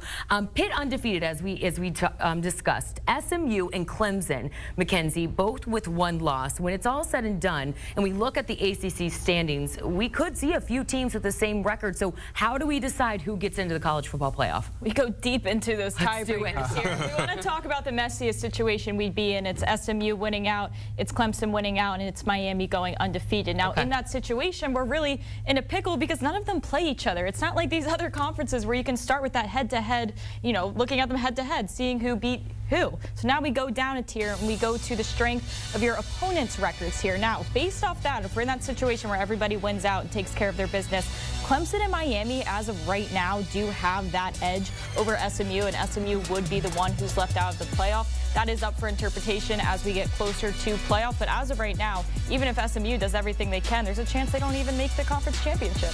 Yeah, I think there's going to be two teams from the ACC. I think it's going to be Miami, and I think it's going to be Clemson. I think those are the two best teams. I'm really, really worried about SMU against Pitt today. That's the biggest, I guess, wrench in your tiebreaker situation because SMU turns the ball over so much, and they're going up against a Pitt defense that Danny said is great, and they turn the ball over really well. So I don't see them in this picture. I see it coming down to an undefeated Miami and a one-loss Clemson team in the ACC championship, and those are going to be the two ACC teams. I believe there's only one team coming out of ACC. Really? I think it's going to be the Miami Hurricanes. As we know, the college football playoff, they don't seem to like ACC, as you well know. Based on the competition, right now there's only two teams in the top 12, Miami and Clemson. They may potentially face in the ACC championship. That could leave Clemson hanging to dry. And I don't think SMU gets in there. I don't think Pitt ends up getting in there as well. So you like 6 SEC teams? I mean, no. Time out. So now we're really talking about a good conference. I'll make the case for SMU. I actually think they have a great chance to make it because if they win this game, if Miami and Clemson win out, they can sit back and watch Miami and Clemson bang heads each other in the ACC championship game, and SMU would be a one-loss, 11-1 team with their only loss, a 3-point loss to BYU, with the previous quarterback. They could make that case of, hey, we are a different team now. We played then. If we had Kevin Jennings playing, we'd be undefeated. But I think that's what's at stake tonight for SMU. I don't know. I mean, you've seen backup quarterbacks with an undefeated conference record not make the playoff before. Right. Wouldn't be the craziest thing. I do think it is possible. I think we have to see what the Notre Dame situation is, the Big 12 situation. That opens up the ACC, so they have to see what else is happening. Well, I can't wait to see on Tuesday when the first college football playoff rankings are released how many ACC teams are in there. More from us when we return here on College Football Pregame. When we come back, we're focusing on the storybook season Army is having. When we return, we hear from Army's head coach Jeff Monken ahead of their matchup against Air Force. Stay with us.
Breaking news here on HQ, and a surprising development. Army quarterback Bryson Daly will be inactive for today's game against Air Force.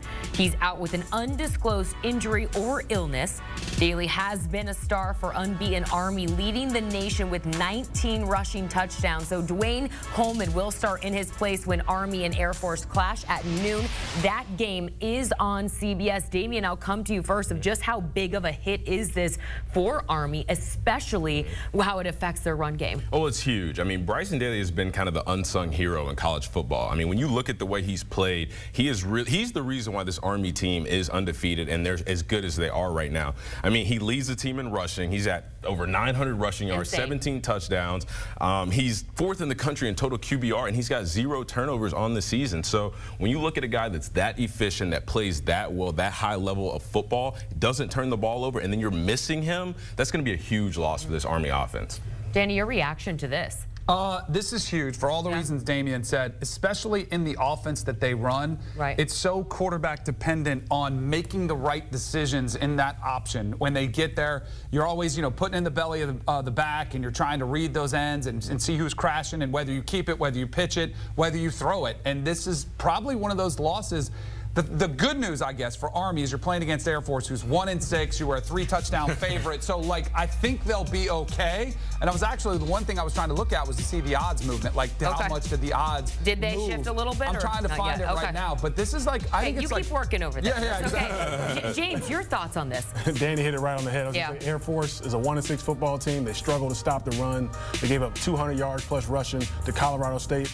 Army's a much better team to run the football. I know a lot of that is with Bryson Daly. But I believe their backup quarterback, Coleman, he'll step in. They'll get them comfortable. Okay. When you run the football as much as they do, they can lean into their running backs and everybody else. What can we expect from him then? I mean, I expect him using the same way as Bryson Daly. Okay. When you use this type of system, you can't just completely avoid your quarterback running the football. There'll be QB leads, there'll be QB options. I believe they'll trust their backup quarterback. James, talk about how important it is for, the running backs and the fullbacks and the guys who are going to be a part of these options. Talk about how important it is to get those extra reps in practice with your backup. That way you make sure your ball handling is crisp, it's clean, and you're not putting the ball on the ground. It's huge when you're running the option offense. You got to make sure you're not pulling the football, the quarterback, make sure you're sticking in the running back's belly. And you have to be on the same page. When the defensive end crashes, then the quarterback's holding the football. Running back, you can't pull it. So I don't know how many reps Coleman has got throughout the week during practice, or whether they're doing it in the hotel the night before the game. That's what we used to do. That's what we used to do. Trust me, they'll be doing that walkthrough, and they'll spend a little bit more. They're probably doing it in the locker room right now. Right. They have to Jordan, I was wondering about the point spread. It was 22.5. It's all the way down to 18.5. So it was a 4-point swing, which is a big move. It is, and clearly it will have an impact on this team. Again, at some point, I think there might be value on Army because Air Force is struggling so much. And I do think this is the type of program where there's a lot of players. You don't really have 5-star guys that are going to Army. So I don't think the drop-off in physicality will be that much different, or the type of playmaker. It's all about the decision-making. And as long as the backup makes the right decisions, I think Army will be fine. All right, so we will see Dwayne Coleman in his place as he will start for Army today as they take Air Force later on at noon. That game on CBS. From one quarterback to another, you guys. This just in. Drew Aller, quarterback for Penn State. We've been monitoring his status all morning long. He is now off of the injury report and is able to go today in a huge rivalry game against Ohio State. Your reaction to that news? I think this is huge for this football team. He leads the Big Ten in passing. He's really taken that next step this season. Last year, Penn State's offense was very inconsistent. They didn't really have much of an identity. New offensive coordinator. Now Drew Aller looks comfortable. He's spreading the ball around. Didn't throw it well last week against Wisconsin, but Bo Perbula stepped in there, used his legs. He made the right decisions, 11 for 13 passing. I do think they still use Perbula in the run game because that's something that Ohio State probably is not necessarily ready for. You keep him in the mix, that can sneak you a couple first downs in there. You think we see two quarterbacks today? I don't, as long as Drew Aller is fine. And okay. You know what? We were talking about odds and what line changes we saw with Bryson Daly being out. There's been no movement. This thing has been pretty much pinned at 3.5 the entire week, which tells me a lot of people saw the video that I saw of Drew Aller at practice where he was running around. You didn't even see a noticeable limp. He looked fine. I think this was just James Franklin trying to use a little gamesmanship. I don't know if he's going to play or not. Well, everybody's doing it. He took a page out of Kyle Whittingham's book. Everybody's doing it. It's no knock against him, but This was sort of a breakout year. He went to USC, had a big game passing the football, the connection with Tyler Warren. He just probably will be reduced a little bit more to the game manager. And what I don't think you might see is he won't run the ball as much unless they absolutely have to. But they don't run him that much anyway. It's just kind of when plays are there to be made, he's scrambling. Does that impact have him? And I thought it was very interesting. We heard from Josh Pate and Dennis Dodd earlier in the show. They said it might be one of those feel things. And that's what I would expect. If they're struggling and the offense is sputtering, that's when they might go to Pribula. But I think they'll be okay, and I think it has to be really bad for them to make that change. Yeah, I agree. And Drew Aller, you hit the nail on the head, actually, because he's important in this game because he's got to get the ball to Tyler Warren. He's got to be the guy. He's got to be the guy you can depend on to get the ball to your best playmaker.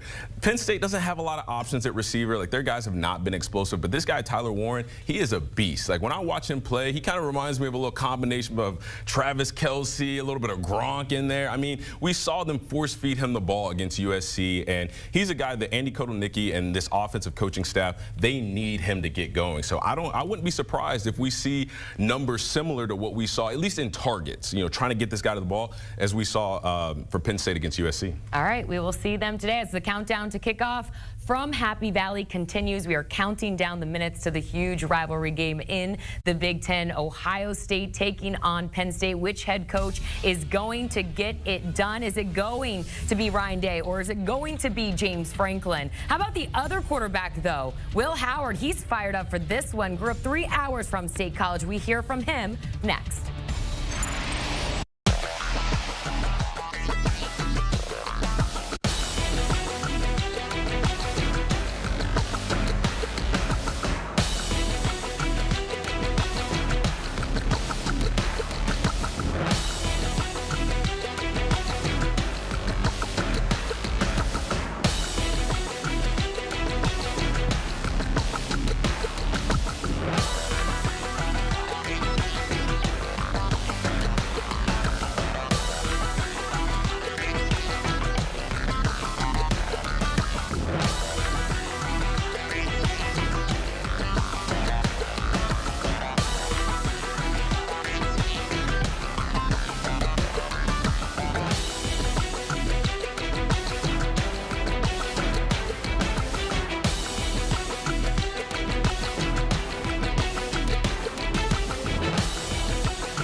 Back here on CBS Sports HQ, let's go bowling, baby. 6 wins is the minimum, and some teams can clinch a spot in a bowl game today, and some have already done it, including UConn. The Huskies are bowl eligible for the second time in 3 years under Jim Mora. Last night, they took down Georgia State 34-27 in their 5th win in the past 6 games.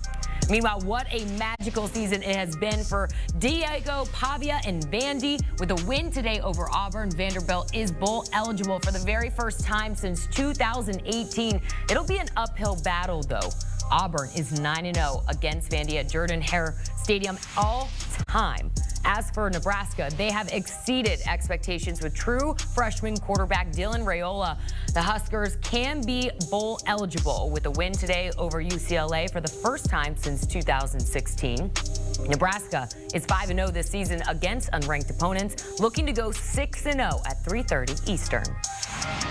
Nebraska waiting since 2016, but how about Louisiana Monroe? Haven't played in a bowl game since 2012, and that was their only bowl game. With a win today at Marshall, the Warhawks go bowling. And lastly, on CBS Sports Network tonight, Colorado State can punch their ticket to the bowl season. It would be their first bowl game under Jay Norvell, and what a way for him to get it done against his former Nevada team, a place where he led the Wolfpack to 4 games in 5 seasons. That game is the 5th on a very loaded schedule on CBS and CBS Sports Network. Of course, everyone will be watching the Oregon-Michigan game closely today. Oregon, #1 in the country for consecutive weeks for the first time since 2010. As you take a look at the games on CBS and CBS Sports Network, we're counting down the minutes for the big game out in State College. It's Ohio State-Penn State rivalry week. It is nothing like it, and Buckeye quarterback Will Howard is fired up for this one as he grew up 3 hours from State College, always wanting to go to Penn State until he wasn't offered from James Franklin and company. So today, he has a chip on his shoulder. Take a listen to this. I'm stoked. I cannot wait. It's going to be a homecoming for me. I grew up a Penn State fan. I wanted to go there my whole life. They didn't think I was good enough. But I guess we'll see next week if I was. Well, being a high school recruit, I'm sure, is not for the weak, and a few guys know that to be true. As we turn things over now to the players only, it's Danny Kanell, Damien Harris, and James White. Hey, you guys. What's going on, Jordan? Thanks, Jordan. I appreciate it. So Will Howard comes up. I mean, he was visible. He looked pissed. He looked pissed. Exactly. I was a little bit surprised that he went there before the game. This, to me, is a soundbite you give after the game to say they didn't think I was good enough. I just showed them. So I was a little bit surprised from that perspective. But hey, you be you, right? He said he wanted to go there, so he went there. Did you guys have a school or schools that you wanted to go to that snubbed you, that you had a sort of a revenge game? No. I mean, no. Can't say that. Oh, James, go ahead. I didn't have any school that I wanted to go to that I didn't get an offer, but being from Florida, not getting offers from Miami, Florida State, or any of the big-time schools here, if I would have played one of those schools, I probably would have took it personally. Never got to face them, but I understand his sentiment. Like, whatever you got to do to psych yourself out, get in that mindset, you're playing a big-time team on the road in your hometown state, I don't mind the motivation whatsoever. Yeah. Well, I will say this, because I was highly recruited by Kentucky. Like, that was a big thing. Everybody wanted me to stay home and be the hometown hero. Obviously, I ended up going to Alabama, but we played Kentucky my sophomore season. And, you know, it wasn't the same motivation, but just, you know, a school that was 30 minutes up the road from where I grew up, a place where I thought I could see myself going. Obviously, they could see me fitting there with their program. So even that was personal to me. And unfortunately, I got hurt the week before, so I played maybe 2 or 3 snaps, and I was super bummed about it, but I had that same chip on my shoulder. Even though Kentucky did offer me and they did recruit me, I just wanted to show them, like, this is the type of guy that I am. This is the guy that you guys missed out on, and I'm sure that's what Drew Aller is thinking. I felt sort of a different type of pressure because I was probably like you, like, got pretty much offers from everywhere. When I played against Miami and Florida, I felt their coaches telling, like, you didn't choose us. Like, we're going to show you. Yeah. And my first year starting in the Orange Bowl, I got beat through 3 picks. It was awful. Yeah. I got benched. The revenge game for me was my senior year when I had to make sure that I didn't go over against the Miami Hurricanes. Same thing with the Florida Gators. So it kind of unfolds a little bit differently in those type of situations. All right, let's have a little fun here because recruiting is such a a priority in college football. If you guys were running backs today, would you make the same decisions? Would it be Wisconsin? Would it be Bama? Or, you know what? Let's make them off limits. Okay, thank you. And I'll throw myself in there. If you could choose anywhere, James, where would you go to school today? I would go to Oregon. I like the way they run their offense. They use their backs in the passing game and in the run game. Watching how Bucky Irvin had a ton of success last year. Similar type play style to me. I feel like I would fit right in well. And I love the way Dan Lanning coaches their football team. There's a lot of energy, a lot of positivity. You can tell how fired up he is after every single win. Yeah, I can't say Auburn. Right? Well, no. I'm not going to say Auburn, but I'm going to say something that's probably going to piss a lot of people off. I would go to Georgia just because of the way that Kirby Smart runs this program. I mean, he's obviously a part of the Nick Saban coaching tree, and he took a lot of what we learned at Bama and just implemented it in Georgia. And now you see the type of program they're building. I mean, they are very championship caliber. You look at Trevor Etienne. You just look at the history of all the great running backs in Georgia history. I mean, you can comp it to Alabama if you want to, but just the way that Kirby runs this engine, and he's driven it to new heights that Georgia hasn't seen in a long time. And just a lot of those ideals, the fundamentals that I learned from Nick Saban, Kirby applies those to Georgia. So I would have to think that would be, where I would end up. I would probably go to Texas if I was there. Sark is great with quarterbacks. Schematically, he's there. Mindset-wise, now I must say I was a little bit shaken when he benched Quinn Ewers. If I would have seen that, I might have been like, uh-oh, is he going to bench me if I'm in that situation? You and I have talked to him about this. Maybe he's hurt somewhere along the lines. I also think Texas had deep pockets to that NIL. Yeah, that they do. Last one I want to get to from an NIL perspective. Would you, like you said, you want to go to Georgia? If there was a school that maybe wasn't as good or didn't have an offensive line, but you had to take a discount to go to Georgia, or like somewhere, how much would NIL money factor in the decision where you want to go?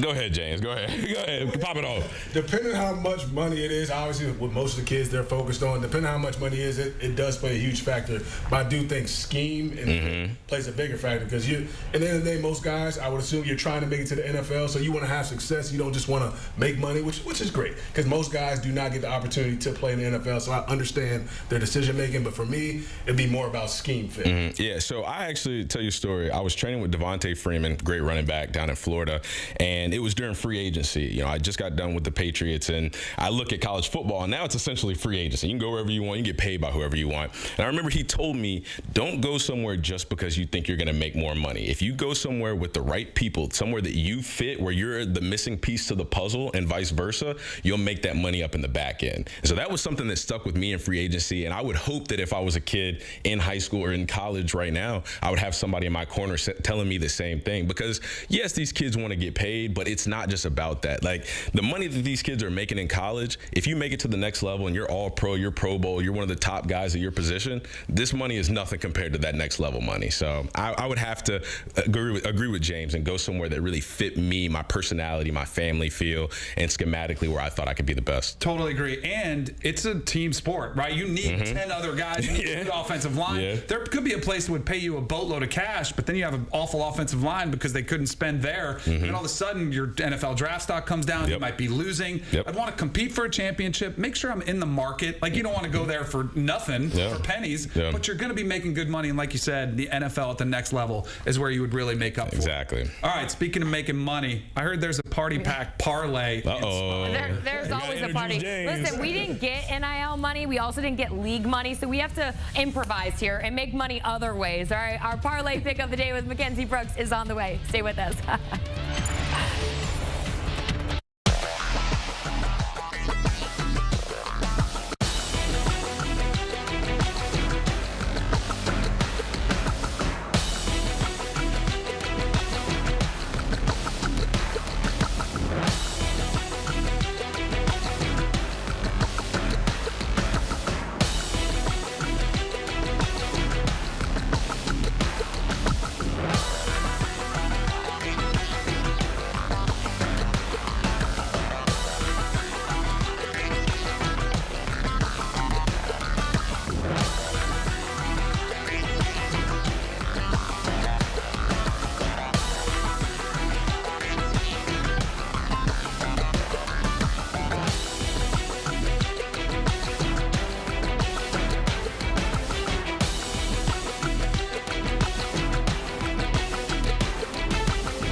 our parlay pick of the day, presented by FanDuel, America's #1 sportsbook. Make every moment more. Right now, FanDuel is boosting your college football game day with a reward stack. That means multiple profit boosts to use on today's games. Scan that QR code on your screen and supercharge your bets on America's #1 sportsbook. Mackenzie Brooks is back with us to give us your first parlay pick of the day. Yes. This has to be good because the group parlay failed us last week. I will I'm blaming put the group on my Damien. back. Danny. James gets a pass this week. Run us through your parlay pick, your first one of the day. So I think I might lose people in the first one, but just stick with me here. We're taking Mississippi State to cover the 18.5-point spread against UMass. I know they're the worst team in the SEC, but they're playing the worst team, period. Like 133 out of 133. So Mississippi State's dying to have a taste of blowing out a team. They should have no problem putting up 40 here and take care of business and feel what it feels like to be an SEC team. Then we're going to go to Indiana to cover the first quarter. Death taxes Indiana first quarter spread here. I mean, 7-1 to this number. The one time they didn't hit 0-0 versus Maryland in that first quarter, but playoff hopes on the line here. I think they come out strong against Michigan State. And then we're going to go to Michigan here in the fourth quarter. We're just taking the fourth quarter spread here plus the 3.5. Teams are covering this against Ohio State. We have Idaho who's done it. We've had Illinois who's done it. We've had Michigan State who's done it. This is a team with NFL draft prospects that are still playing for some stock here. So I think the fourth quarter, we still see some solid football from Michigan. Okay, I don't have any problems with it. I really don't see any issues. Let's run us through the juice here as we recap your parlay pick of the day. Okay. We could do it. Maybe a little 20,000 less than my norm, but that's okay. We'll take it. For us sane people, this is a pretty solid payout. This is solid. It feels good. Go ahead and take Mackenzie Brooks' advice and roll with her parlay pick of the day presented by FanDuel. Quick break for us, but when we return, let's take you live to Happy Valley where we're in for a huge rivalry game. Drew Aller off the injury report is good to go against Ohio State. Look at that mullet. Danny talks about it next.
get you some fresh headlines. We start in horse racing, where we have the 41st running of the Breeders' Cup later on today in Del Mar, California.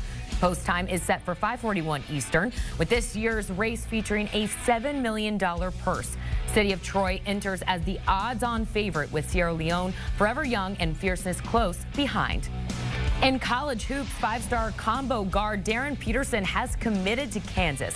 He chose the Jayhawks over Ohio State, Kansas State, and USC, and among others.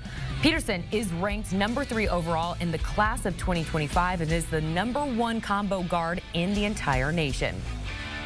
And in NBA news, Nuggets star Jamal Murray was placed in concussion protocol following Friday's defeat to the Timberwolves. He left the game in the third quarter after being hit in the nose by Anthony Edwards and did not return to the game. The Nuggets play again tonight at 10 Eastern against the Jazz, with Murray's status very much in doubt. There is nothing quite like rivalry week in Happy Valley. Taking a look at the beautiful scenery in State College as Penn State gets set to take on rival Ohio State, a game where many are wondering if this is the year James Franklin finally gets it done against his rival. Here's the Nittany Lions head coach ahead of this one. I love the noon games. There's nothing better than a noon game in Happy Valley against Ohio State. This place will be rocking. I've seen it all over social media. Our fans could not be more excited. Our alumni, our letterman, Jason Kabinda. We were just talking about that, Marcus. We were just talking about nothing better than a noon game in Happy Valley. Coach just fired up about the noon kickoff. I think a few Penn State fans are bummed out. It's not a prime time kickoff, but we'll leave it there. Right. That was James Franklin ahead of kickoff at Beaver Stadium. Also at the stadium is our own Josh Pate. He joins us now as we continue to break down this Big Ten rivalry game. Josh, it's great to see you again. Thanks for taking some time. You know, we've been talking about Drew Aller all morning long. He is now off the injury report and is able to go today. You know, James actually threw out the idea we might see both quarterbacks in as well in this game. What's your take there? What is your expectation? It's not a surprise that he's going. I was around them and him yesterday. There was really little doubt in the building that he was going to be able to play. I don't think that's the biggest question. The biggest question is, what do you get out of him? Because a Penn State offense at full strength in recent years hasn't been enough in this game. Drew Aller started this game last year. They couldn't move the ball in Columbus. And so I need to be able to get a really efficient, like high-level version of him. And the other thing I keep thinking about in the back of my mind is what we've seen with Texas A&M this year. You never compare Penn State to Texas A&M, but I do think there's a little bit of overlap and correlation in that twice this year, Texas A&M has bitten someone with the quarterback other than the one you thought you were going to see. At one point, it was Marcel Reed getting the job done last week. Previously, it was Connor Wigman carving up Missouri. So I wonder if we see Drew Aller today and he's clicking, that's fine. If we don't see him clicking, I wonder internally what that coaching staff has talked about and has decided would be the barometer after which they need to bring in Bo Pribula, because keep in mind, they don't view it as some like catastrophic drop off a cliff going to the backup quarterback here. In fact, the skill set of that backup probably falls pretty well in the wheelhouse of Andy Kotelnicki, the new offensive coordinator here. Hey, you just mentioned Andy Kotelnicki, and my matchup for this game is going to be Tyler Warren against this Ohio State defense. How do you expect Andy Kotelnicki to get Tyler Warren heavily involved as a go-to guy, similar to what he did against USC? If you watched him at Kansas, that's what he was really good at doing. He had Jalen Daniels there. He's got Aller here, maybe Pribula, but whoever he's got, it's the most basic stuff. It's like Xbox 101 mentality. It's find my playmakers and get them the ball. They didn't hesitate to do that, obviously, in the last quote-unquote big game that we watched this team play, and that was the Southern Cal game, where he had an entire season's worth of offense in one afternoon. And the thing about that is you can call yourself scheming to stop him all you want to. They move him all over the place, as you know. And if you haven't watched Penn State this year, watch Tyler Warren. Watch how many different places he lines up. It's very atypical. It's not necessarily traditional, but it's understanding our best player is probably this tight end, and we need to take advantage of him while we got him here. Do you believe that play calling changes whatsoever with the injury to Drew Aller, or they just let him go as normal, complete drop back, and no hesitations?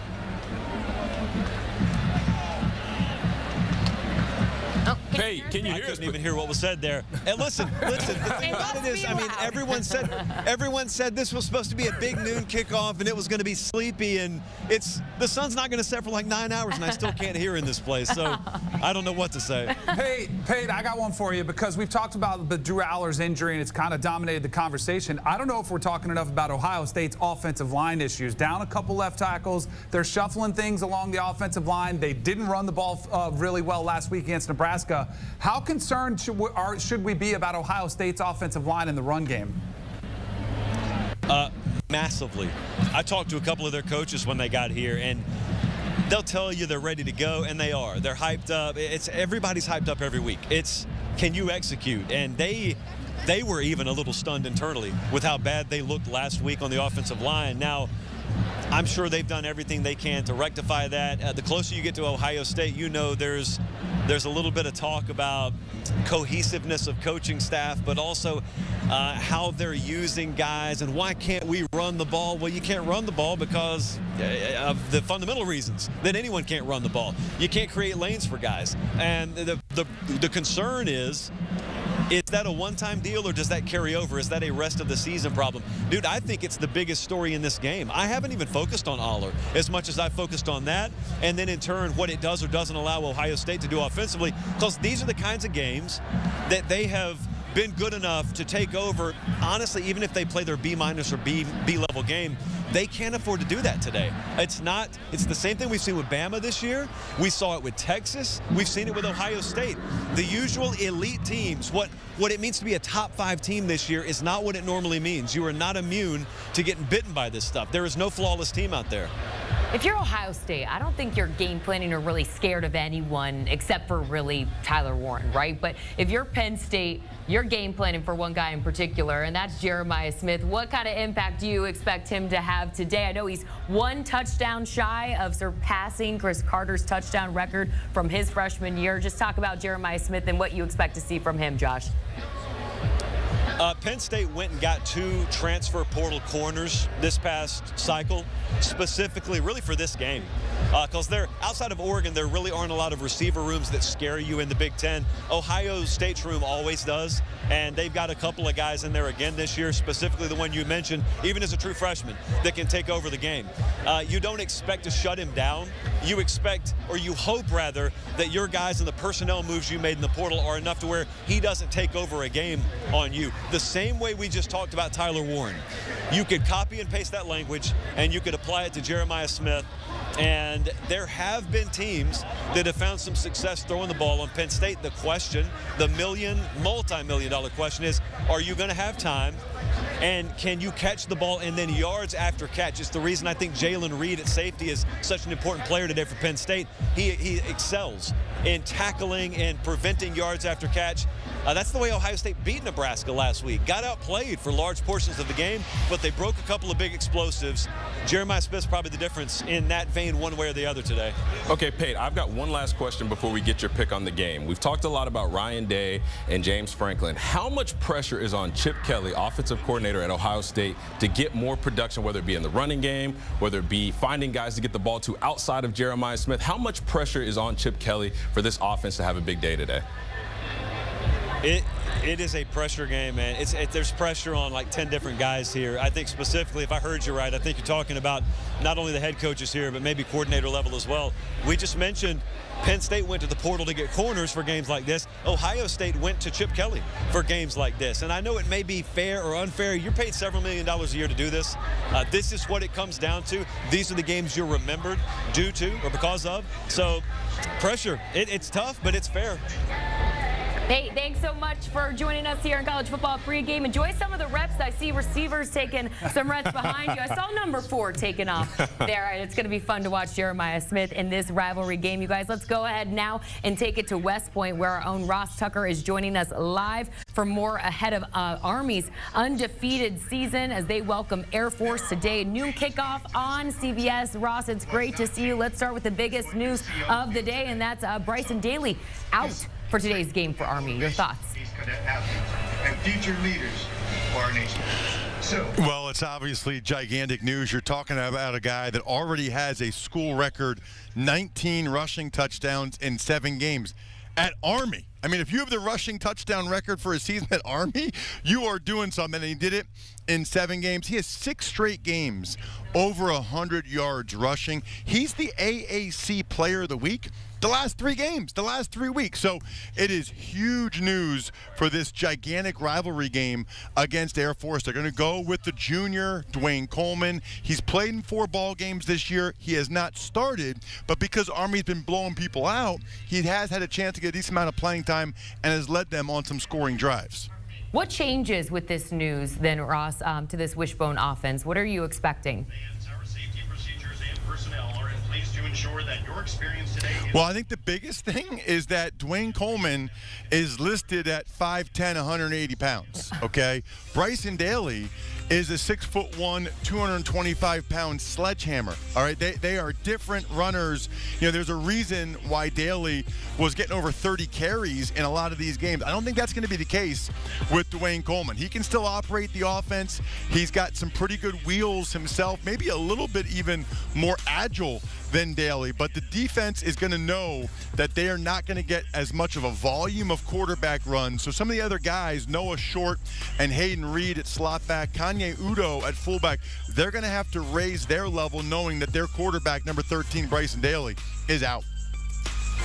Army undefeated, Ross, on the season. They are just rolling over opponents. We've watched them all season long. Does this team deserve a college football playoff berth? Right now, they have a 15% chance of making the CFP. How much do you think Coach Jeff Monken is focused on this?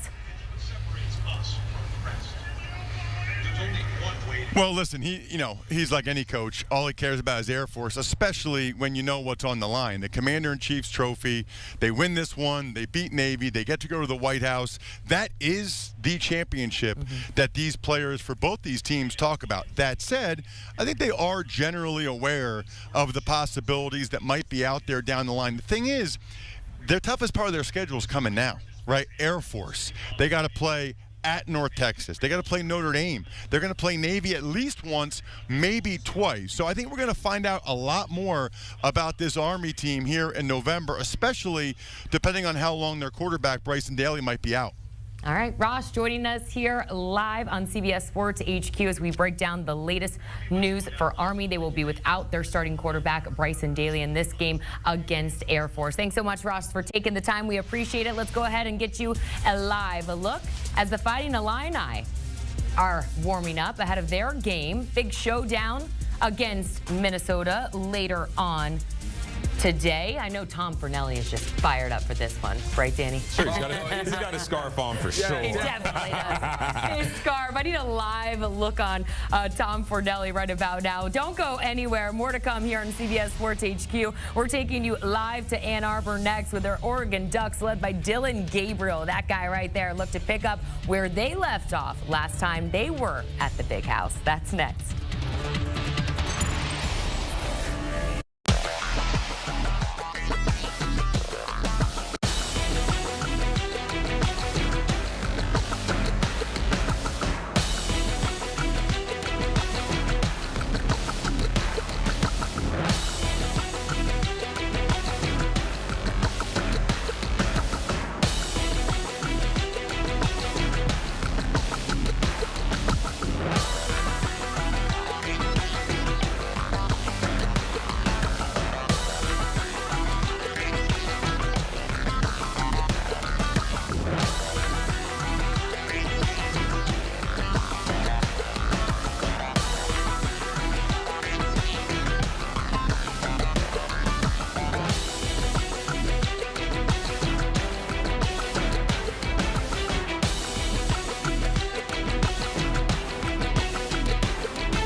back to college football pregame here on CBS Sports HQ.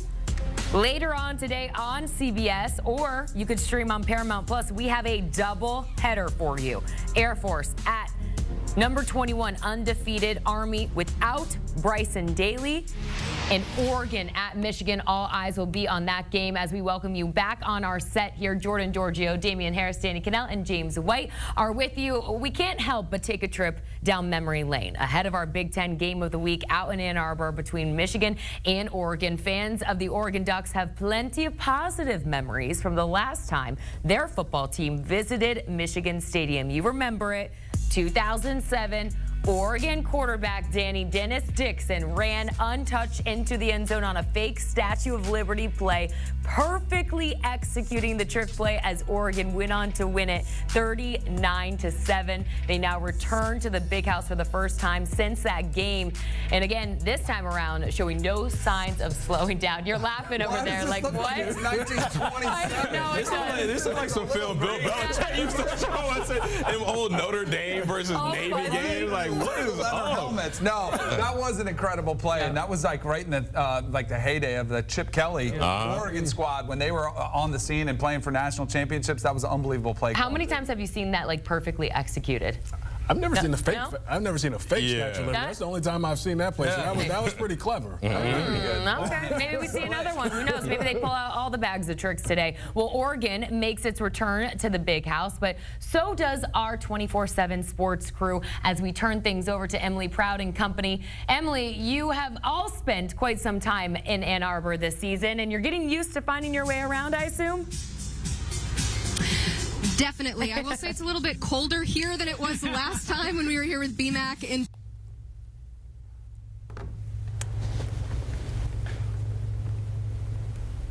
All right.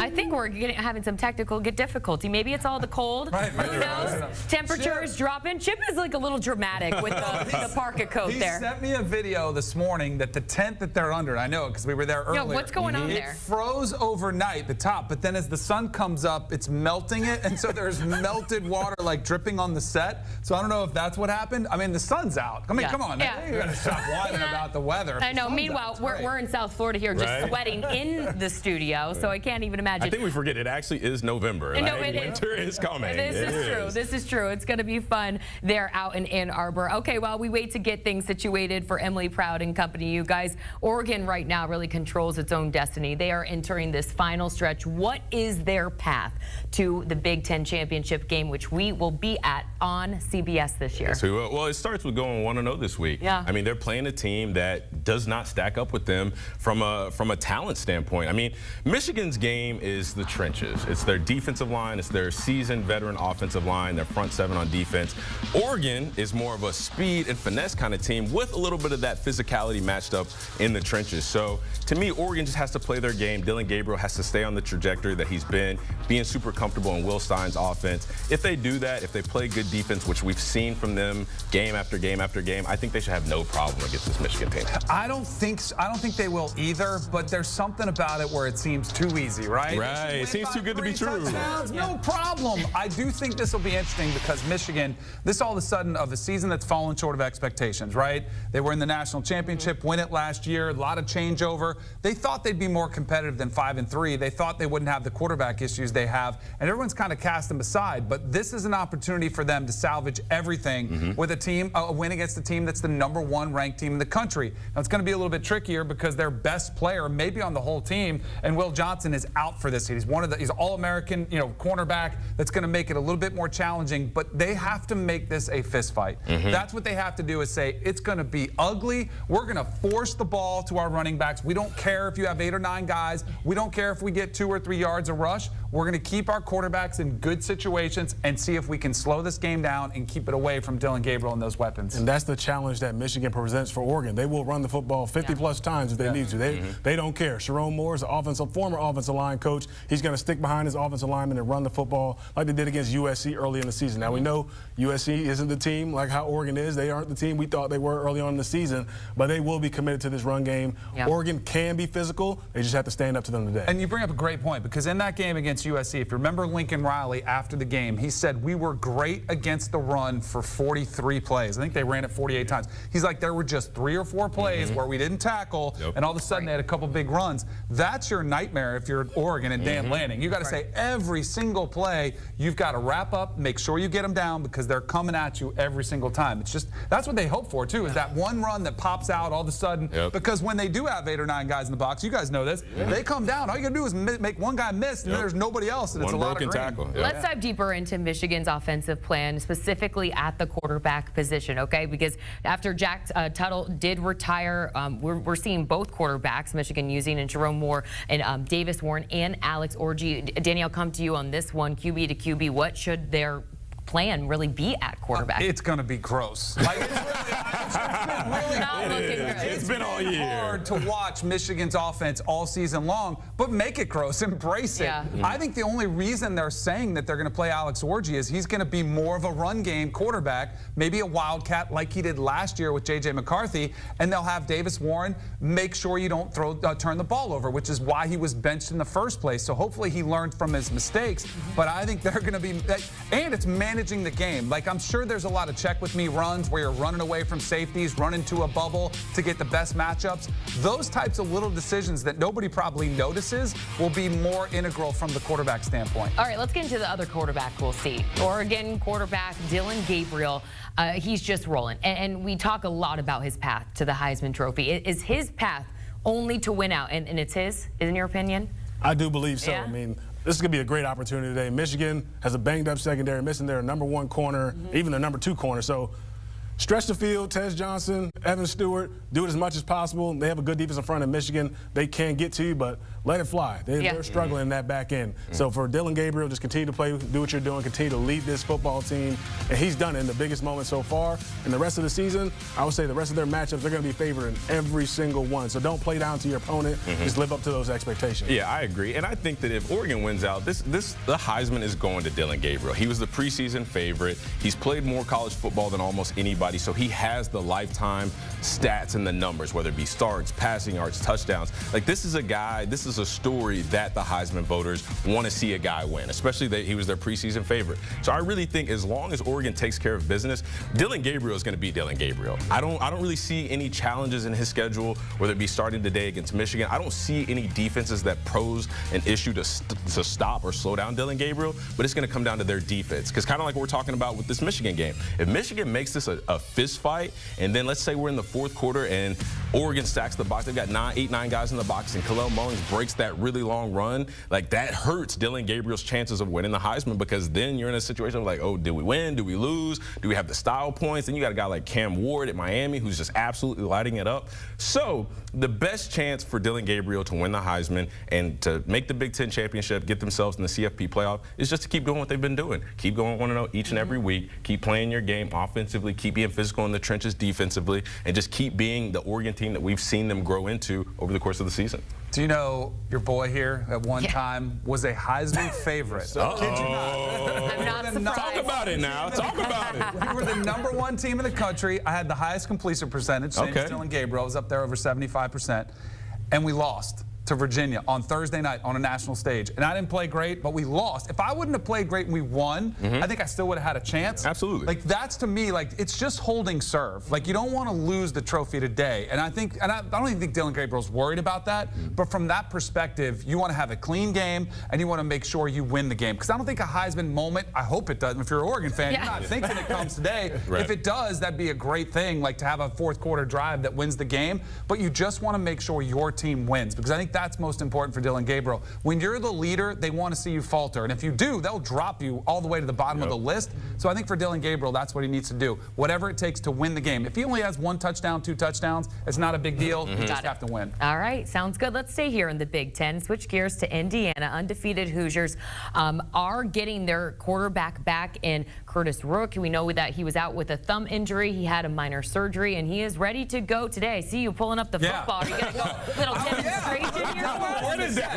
Everybody, take your seat. I always keep football. I love it. I mean, you get to sleep with it, too. I love it. All right, what are you expecting from him? him? What I wanted to show you today is Curtis Works coming back from a thumb injury, right? And where I think that's significant is everybody knows it's kind of obvious, but you have 4 places of pressure on this side of the ball where you have 4 fingers. So I broke this middle ring finger at one time in my career. It wasn't a huge deal. On the other side, on this side, you only have the thumb. That's your pressure point. So it does become more of an issue when you only have that one spot to control this one. I don't know how it affects his accuracy, but I would imagine it'd be pretty significant. The other thing, if we can get James in here too, where it doesn't matter, some of these handoffs that get in there, they get violent, and these running backs don't care about their quarterbacks. They start ripping them, and your thumb can get caught up in there. It can jam again, kind of re-injure it. He's got 2 pins put in his thumb. And it just last week, too. I know. So that's why I'm kind of like, are we sure he's just fine? And not going to be any And what's issue? interesting about that is they're going to have to run the ball just because of what you're talking about. He can't throw the ball as accurately. He's not going to be as laser focused as he is with his mechanics because of the thumb injury. So they're going to have to give the ball to Justice Ellison, let him run. But like you said, all those handoffs, like he can't just hand the ball off with his left hand every time. Like he's going to have to use both hands. And I'm telling you, I've played with a lot of quarterbacks that are like, stop pulling the ball so hard. And it wasn't even on zone reads or options. It was just when I was taking the ball. And it's just a part of it because, you know, things are happening so fast. You're trying to avoid guys in the backfield. You're trying to read the linebacker, see what's going to happen, see where you're going to hit your hole. But a part of that is ripping the ball out from the quarterback. So it's definitely going to be interesting to see, you know, obviously Curtis work in the passing game, but see throughout the course of the game how handing the ball off, if that, you know, kind of hinders this thumb injury a little bit more. I'm curious to know what kind of wrap he has on it too. If there's a wrap at all, like is there a bandage? Should be, right? Yeah, and I think my guess is he might wear a glove. And then it's like if you're not a quarterback who's used to throwing, some quarterbacks love it. Kurt Warner wore one when it was sunny out, but if you're not used to it, it kind of sticks sometimes, especially these sticky gloves. And that can affect you guys, I'm assuming? Oh, it can. If you haven't took handoffs, it could snatch the glove off his hand. I've done that before too. Hey, well, ball security equals job security, so I know you guys got to hold on to that tight. All right, more from us here on College Football Pregame. The countdown to kickoff continues here on CBS Sports HQ. It's Florida-Georgia week. Such a classic SEC rivalry, but what's the biggest matchup you should watch for in this one? Plus, in the ACC, Clemson welcomes a Louisville team who is not to be overlooked. We break down why next.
Back here on CBS Sports HQ, it's our Big Ten game of the week. 3:30 kickoff from Ann Arbor, the #1 team in the nation in Oregon, led by quarterback Dylan Gabriel and a Heisman Trophy frontrunner, take on the Michigan Wolverines. But that's just one of the games on our doubleheader. Oregon, though, makes its return to the Big House for the first time since 2007. Also out in Ann Arbor is our 24/7 sports crew as we turn things over to Emily Proud and Company. Hey, Emily. Hey, Jordan, I'm here with Chip Patterson and Richard Johnson, and we are back, but unfortunately, Michigan star corner Will Johnson is not back. How is that for a transition, guys? He is still injured. His foot is still hurt. He will not be playing in the game today. You joked earlier that he might be their best chance for a touchdown for Michigan to put some points on the board, but overall, how do the Wolverines slow down this Ducks offense without a guy like Will Johnson? You know, I think it may be a situation where Michigan has to bring more pressure, try to fluster Dylan Gabriel, try to force him into some mistakes, which he is prone to do, Chip. The red zone turnovers for Oregon were a problem earlier in the season. Now, the Ducks were able to clean that up, and they become a better team for it, but it was something that they struggled with early in the season. You know, as Michigan on defense, you'd think, well, you know, we only have to worry about one side of the field because Will Johnson covers the other side of the field. That is not going to be the case today, Chip. And you can't worry about one side of the field because Dylan Gabriel has shown us he will throw to both sides of the field, right? It starts in that Ohio State game. He shows us that he's got Tez Johnson, that he's got Evan Stewart. And we already looked at this Michigan defense at some of the non-Will Johnson secondary players as places where you might be able to have an advantage. So it's up to Wink Martindale to make very calculated decisions because, yes, bringing pressure is a great way to try to fluster Dylan Gabriel into mistakes, but leave some of those other players on an island. Uh-oh. Them boys got some speed for Oregon, and you can get beat for an explosive play because, as we have said, there is a number that Oregon's offense can hit that will be very difficult for Michigan to come back from. So you've got to limit the explosive plays and hope those nasty boys up front can cause some pressure. We got Oregon fans here lining up behind us, getting ready to see the #1 team in the nation. They are a 2-touchdown favorite here in the Big House. Chip, where's the play here? Oh, we got to get specific, okay? Okay. So one thing that I've loved about this Oregon team is the way that they start games. It is a relentlessness. They want to put those opponents away early and then be able to cruise in the second half. I mean, you think about the 35-3. You think about 21-0, 28-10. So that's why, Emily, I'm going to go with Oregon in the first half, -7.5. They're covering that first half number after 30 minutes, and then we don't even have to sweat a backdoor from the Wolverines the rest of the way. Chip, I think I'm going to go under on this game, under on the total. I'm a little worried about it because Oregon maximizes possessions. They go for 2 quite often. It can throw off the math of a normal football game, but Michigan's just not going to score enough touchdowns in this game. Michigan is not going to turn enough 3s into 7s to hit the over. Give me the under in this game. The total 44.5 right now. I'm hoping to see some points today, but we got under. We'll see what happens. Jordan, I know we got a lot more picks to make on this college football Saturday, so I'll send it back to you and the crew in studio. Yes, we do. So many games to talk about. Thanks so much, guys. We appreciate it. We have a ton of ranked games on today's Week 10 slate. Let's get into a few of them, and we begin with a classic SEC rivalry game. It's Florida-Georgia week. James, I'll come to you first. What are you watching for in this game? Kirby Smart versus DJ Lagway. How do you attack the young freshman quarterback? Will you drop back, drop 8, rush 3? Will you line 6 people up at the line of scrimmage, confuse them, try to see if he can figure out who's blitzing and who's not? You saw what they were able to do against Quinn Ewers. They tagged Archman into the game. He got some of it too. So this is a tough defense for a freshman quarterback to go up against. It's going to be a hard matchup. We'll see how composed he is, see how well he decides to find his receivers and get the ball out quickly. Florida's defense, you guys, has been getting a bit better, generating takeaways lately, forcing 6 turnovers from opponents the past 3 games. You know, we know creating turnovers, as you alluded to, is going to be key, but how can they make things difficult for Carson Beck in this Georgia offense? For Florida? Yes, for Florida. Carson Beck has not had a good year. Yeah. We keep talking about this Georgia team as national championship contenders, but it starts with him taking better care of the football. We saw him struggle against Kentucky even though they won the game at Texas. He's had an awful game in that one. So Florida, I think they've got to try to create some pressure. Make sure you take away the run game because no matter what Georgia does, they might throw it for a bunch of yards like they did against Bama when they're trying to come back in that game. They want to try to establish the run. So I would almost try to say, good luck, Carson Beck. try to beat us, but we are not going to let you beat on the ground. And if they do, if Carson Beck does, you tip your cap and say, that's the guy that we thought was going to be the first-round draft pick. But until you see it, I'm taking away the run game. Yeah, well, I think this is all centered around Carson Beck, and if you can get him to turn the ball over, because he's been prone to turn the ball over a lot this season. And I'll even go a step further, and to Danny's point, the game against Alabama would not have been so lopsided if he did not turn the ball over so early in the game, early and often. Without Carson Beck turning the ball over, Georgia, in my opinion, is the best team in the country. The way they play defense, the way they get after the quarterback, the run game with Trevor Etienne, they've got skill guys to throw the ball to. It's just about, can Carson Beck stop giving the football to the other team? I mean, we've heard it all the time. Ball security is job security. Well, they don't have anybody else that can step in for Carson Beck right now. So you have got to take the onus on yourself, take accountability, take the responsibility, and just stop giving the football away. Because again, if you do, Georgia is the best team in the country, hands down. Who told you guys that? Wise man. A wise man. You paid attention to a few times. I think he's also working in the media right now. The rumor has it that Carson Beck's been struggling because he was partying too much with the college football pregame. It was a bye week. They're back in Athens. He met one of his biggest fans in Mackenzie, so he's going to be motivated. He's going to be motivated. He's going to take care of the football today for our own Mackenzie Brooks. We had some kind words for him at team dinner last week. You're right. All right, November will be a season-defining month for a ton of teams, Georgia included, but also for Tennessee. So we look at this final stretch for the Vols. They face their oldest rival today in Kentucky. SEC late-night showdown. Where will this game be won for Tennessee, do you believe?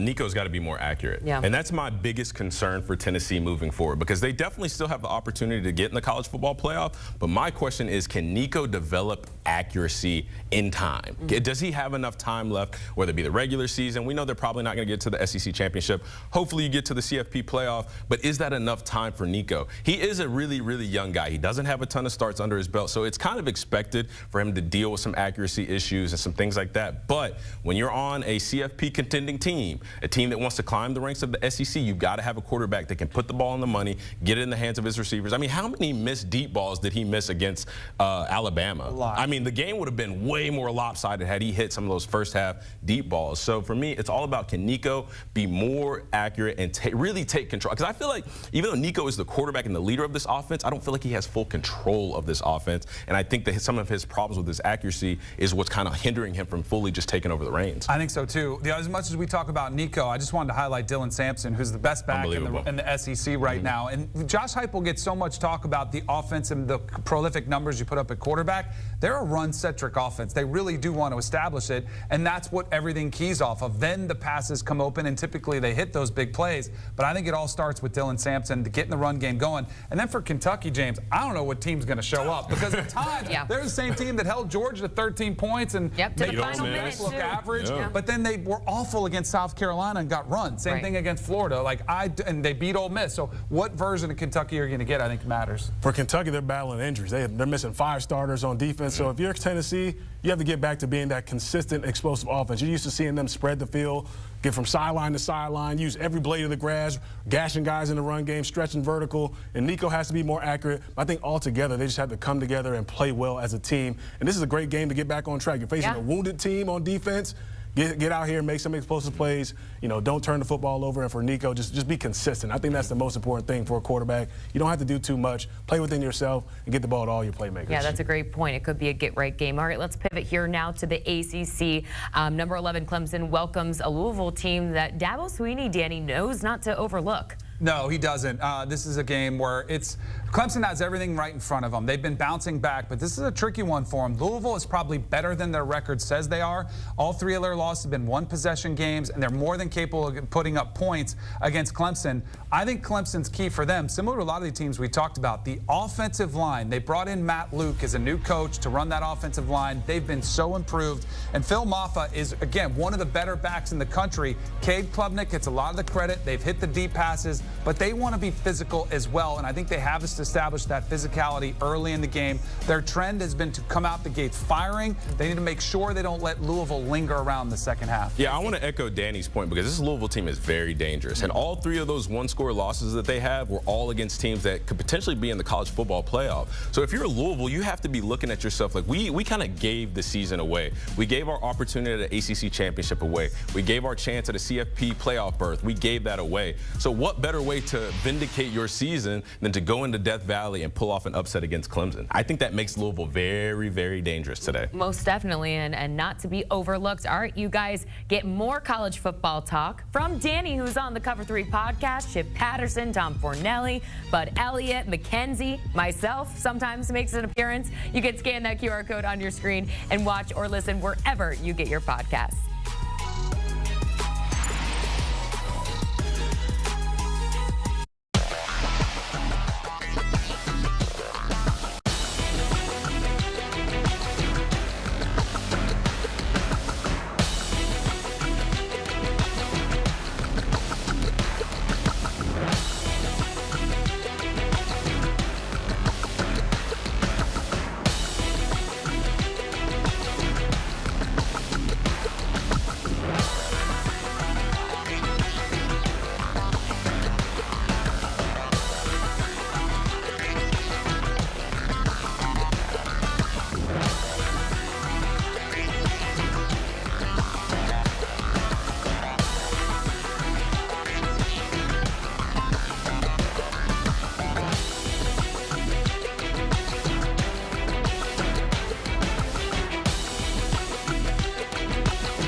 Time now for our Parlay Party, presented by FanDuel, America's #1 sportsbook. Make every moment more. Right now, FanDuel is boosting your college football game day with a reward stack. That means that multiple profit boosts to use on today's game. Scan the QR code on your screen and supercharge your bets on America's #1 sportsbook. We've got the whole crew here for our Parlay Party. First leg of our 5-legger goes to Damien. Come on. give me Penn State cover today. Okay. They don't have to win, but they gotta keep it within 3 points. I like it. I like Andy Kotelnicki, James Franklin. They figure it out today. They get Tyler Warren involved. I think they keep it close. All right, that's one way to Start us off. Yeah, let's do it. I am taking the Clemson-Louisville under. I think we've seen a lot of plays and games for Clemson where there's meaningless touchdowns, whether that's offensively or defensively. In the fourth quarter, the defense is allowing some silly touchdowns. There will be no meaningless touchdowns today. What's it set at right now? What are we looking at right now? Yeah, what is the under right now? 62.5? Okay, got it, good. Yeah. Okay, just wondering. All right, you ready? Taking notes. I made it through Sober October, but it was not easy as a Florida State graduate and fan. You guys don't know the agony that I feel. I want you guys to get a little taste of it. Sort of. What? Florida State getting 2.5 as a home underdog against North Carolina. Mac Brown has never beaten his alma mater, and he will not do it today. Give me Florida State. I didn't ask to be put in this situation. I don't want to be a Florida State. I don't know if we're winning money today. Oh my gosh. I don't know. All right, James, What do you got, James? Come on, new guy. New guy. Bring us home here. I'm taking Duke plus 20.5. I think Miami has allowed some inferior opponents to stay in some football games. Manny Diaz revenge game going up against his former team. I think he sends a couple blitzes at Cam Ward, forces a couple turnovers, keps it close. Ooh. All right, I'm running us out here. I've got Illinois on the money line. Last time I checked, it was plus money. I know it's Classic tempting. Jordan play. Classic JG play. I know it's tempting to go with Minnesota. They've kind of turned a corner. 3 wins in a row. I get it. I hear it. I'm riding with the Fighting Illini. They got back Pat Bryant today, too. That's a big get for them, having him back in the offense. It's just how she drew it up. Thank you. Thank you. Just how we drew it up. Let's show you a recap of our 5-leg parlay. Hopefully, Damien isn't the reason it doesn't hit this week. If anybody's going to be, it's going to be Danny. All right, there's a look. Look at the juice there, Mackenzie. We're making our way. I'm into that. I love it. All right, not too far removed from kickoff here on CBS Sports HQ, which means it is time to make some game picks on the other side. Stay with us.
believing we are gonna start a fire. From world-renowned clubs Simply devastating. to worldwide stars. Wrexham have done it. This incredible ride continues. The English Football League on CBS Sports Network, and stream every match live on Paramount.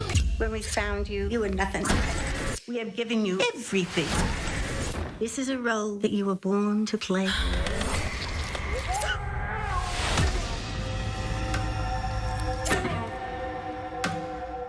Today, CBS Sports with two big games. First, undefeated Army looks to ground rival Air Force. Then it's big time. #1 Oregon takes on defending champs Michigan. Today on CBS and streaming on Paramount+. Start your college basketball season right on CBS Sports Network. Welcome back to College Football Pregame here on CBS Sports HQ. Less than 10 minutes to go until noon kickoffs, which means it's time to make some game picks. Let's go ahead and begin in the ACC. We have a ranked matchup when number 18 Pitt, undefeated on the season, faces an SMU team on the road. Do you have them getting it done? I like Pitt today. Yeah? I do. What Randy Bates has done with this defense, I mean, they are ball hawks, and all they do is take the ball away and create turnovers. And Narduzzi said to you guys earlier, they expect SMU to drop back more and throw the ball and stretch the ball down the field. Well, I see this defense getting some picks, getting some turnovers, giving the ball back to Eli and this offense, and I like Pitt today. I'm willing to bet that we don't see 3 pick sixes in the first half again this week. So I like SMU. And here's what I love about SMU, and it all comes down to last weekend. When you have a -6 turnover differential and you still win the game, what can't you do? Like now, this team could do anything. It was so against Duke. I don't care. That is adversity. That is a -6 turnover differential. You should not be winning games ever in that situation. So give me SMU now. You guys know my dad went to Pitt, right? Yeah, you can't go against. Hopefully he's not watching. Yeah. I'm actually with you. I think SMU. What? Brett Lashley, the best thing I saw from them, he was mad about that win at Duke. I think they realize what they have at stake, a potential spot in the college ball playoff. It's going to be a night game. I think it'll be a great atmosphere for the Mustangs. So I'm going to say they get it done and cover. I'm rolling with Pitt here. Okay. I've competed against Pat Narduzzi when he's a defensive coordinator at Michigan State, and his defenses are always aggressive. They attack the football. They're going to make it tough on Kevin Jennings today. Had a bunch of turnovers last week. I don't think that gets corrected in 1 week. All right, sounds good. Let's move on now to the SEC. We have number 10 Texas A&M taking on a South Carolina team that is tough right now. Which way are you leaning? I got to go A&M. What I saw from Marcel Reed last week, and really throughout the course of the season when he's played, he makes us a different Texas A&M team. They're great defensively. They've got great running backs led by Le'Veon Moss. I think they get it done today. This is a prove-it game for Texas A&M. They handle business. Yeah, I'm picking Marcel Reed specifically in this game. That is my pick. It is Marcel Reed. So I am going to go with Texas A&M. Not Connor Wegman. My pick's Marcel Reed. I like the Aggies, too. If I see Connor Wegman, I might try to cash out. Yeah, same. I like the Aggies. I like the Aggies, too. Their defensive front, Scorton, Stewart, are going to get after the offensive line in South Carolina. All right, and November football will get off to a hot start from Happy Valley. It's a big rivalry game, Ohio State, Penn State. Which head coach is going to get it done? Ryan Day, James Franklin. Who are you riding with? James Franklin and the Nittany Lions. Wow. I like him. I like him. They finally, I think in this game there's way more pressure on Ryan Day, Chip Kelly, and Ohio State that alleviates some of the pressure from James Franklin. He gets Tyler Warren super involved against an Ohio State defense that isn't nearly as good as what we expected. Penn State gets it done today. I'm with the Nittany Lions. Yeah, there we go. Man and the model together. That is powerful. That is powerful. Look, you cannot ignore the issues on the offensive line here for Ohio State, and in turn, there's a lack of production from the running backs, excuse me. So I do like Penn State. Finally, I like Penn State. I love Penn State with the number, but I'm going to say Ohio State gets it done and wins the game. Ryan Day 5-0 against this team. James Franklin 1-9 against the Buckeyes. I think it might be ugly. I love the under, but I think Ohio State wins the game. I'm rolling with Ohio State. Too many playmakers on the outside. I know they haven't been able to run the football effectively. When you got Ibuka, Carnell Tate, Jeremiah Smith, it's going to be too much for that secondary. All right, last but not least, you guys, our Big Ten game of the week in Ann Arbor. It's the #1 team in the nation, Oregon, taking on Michigan. You riding with Dylan Gabriel Hill? Give me the Ducks. Easy Okay, peasy. Well, actually, I shouldn't say easy peasy because it was an easy decision, but I think it's going to be a tough game. I think Michigan is going to try to make this a dogfight. But at the end of the day, like Danny said earlier, it's all about getting the win. Dylan Gabriel and the Ducks, they find a way to get it done in Ann Arbor today. Absolutely. I agree. Cover is a whole different thing. I like Michigan to cover the fourth quarter for what it's worth for those bettors at home, but I do think Oregon comes out on top. I like Oregon by 2 touchdowns, which makes that more important because it's 14 and a hook is the spread. So if you can figure that out, I like Michigan to cover, but I like the Ducks to win. I like the Ducks. I think offensively they pose too much of a problem for a banged-up secondary in Michigan. Dan Lanning, Dylan Gabriel, keep it rolling. All right, you guys have them getting it done. That'll do it for us here on College Football Pregame. Noon kickoffs just about underway. You could go ahead and switch over to CBS as Air Force and Army are getting set to kick things off. Keep it right here on CBS Sports HQ. If you could do the double box or something like that. We have highlights, breaking news, everything you could need right here on HQ.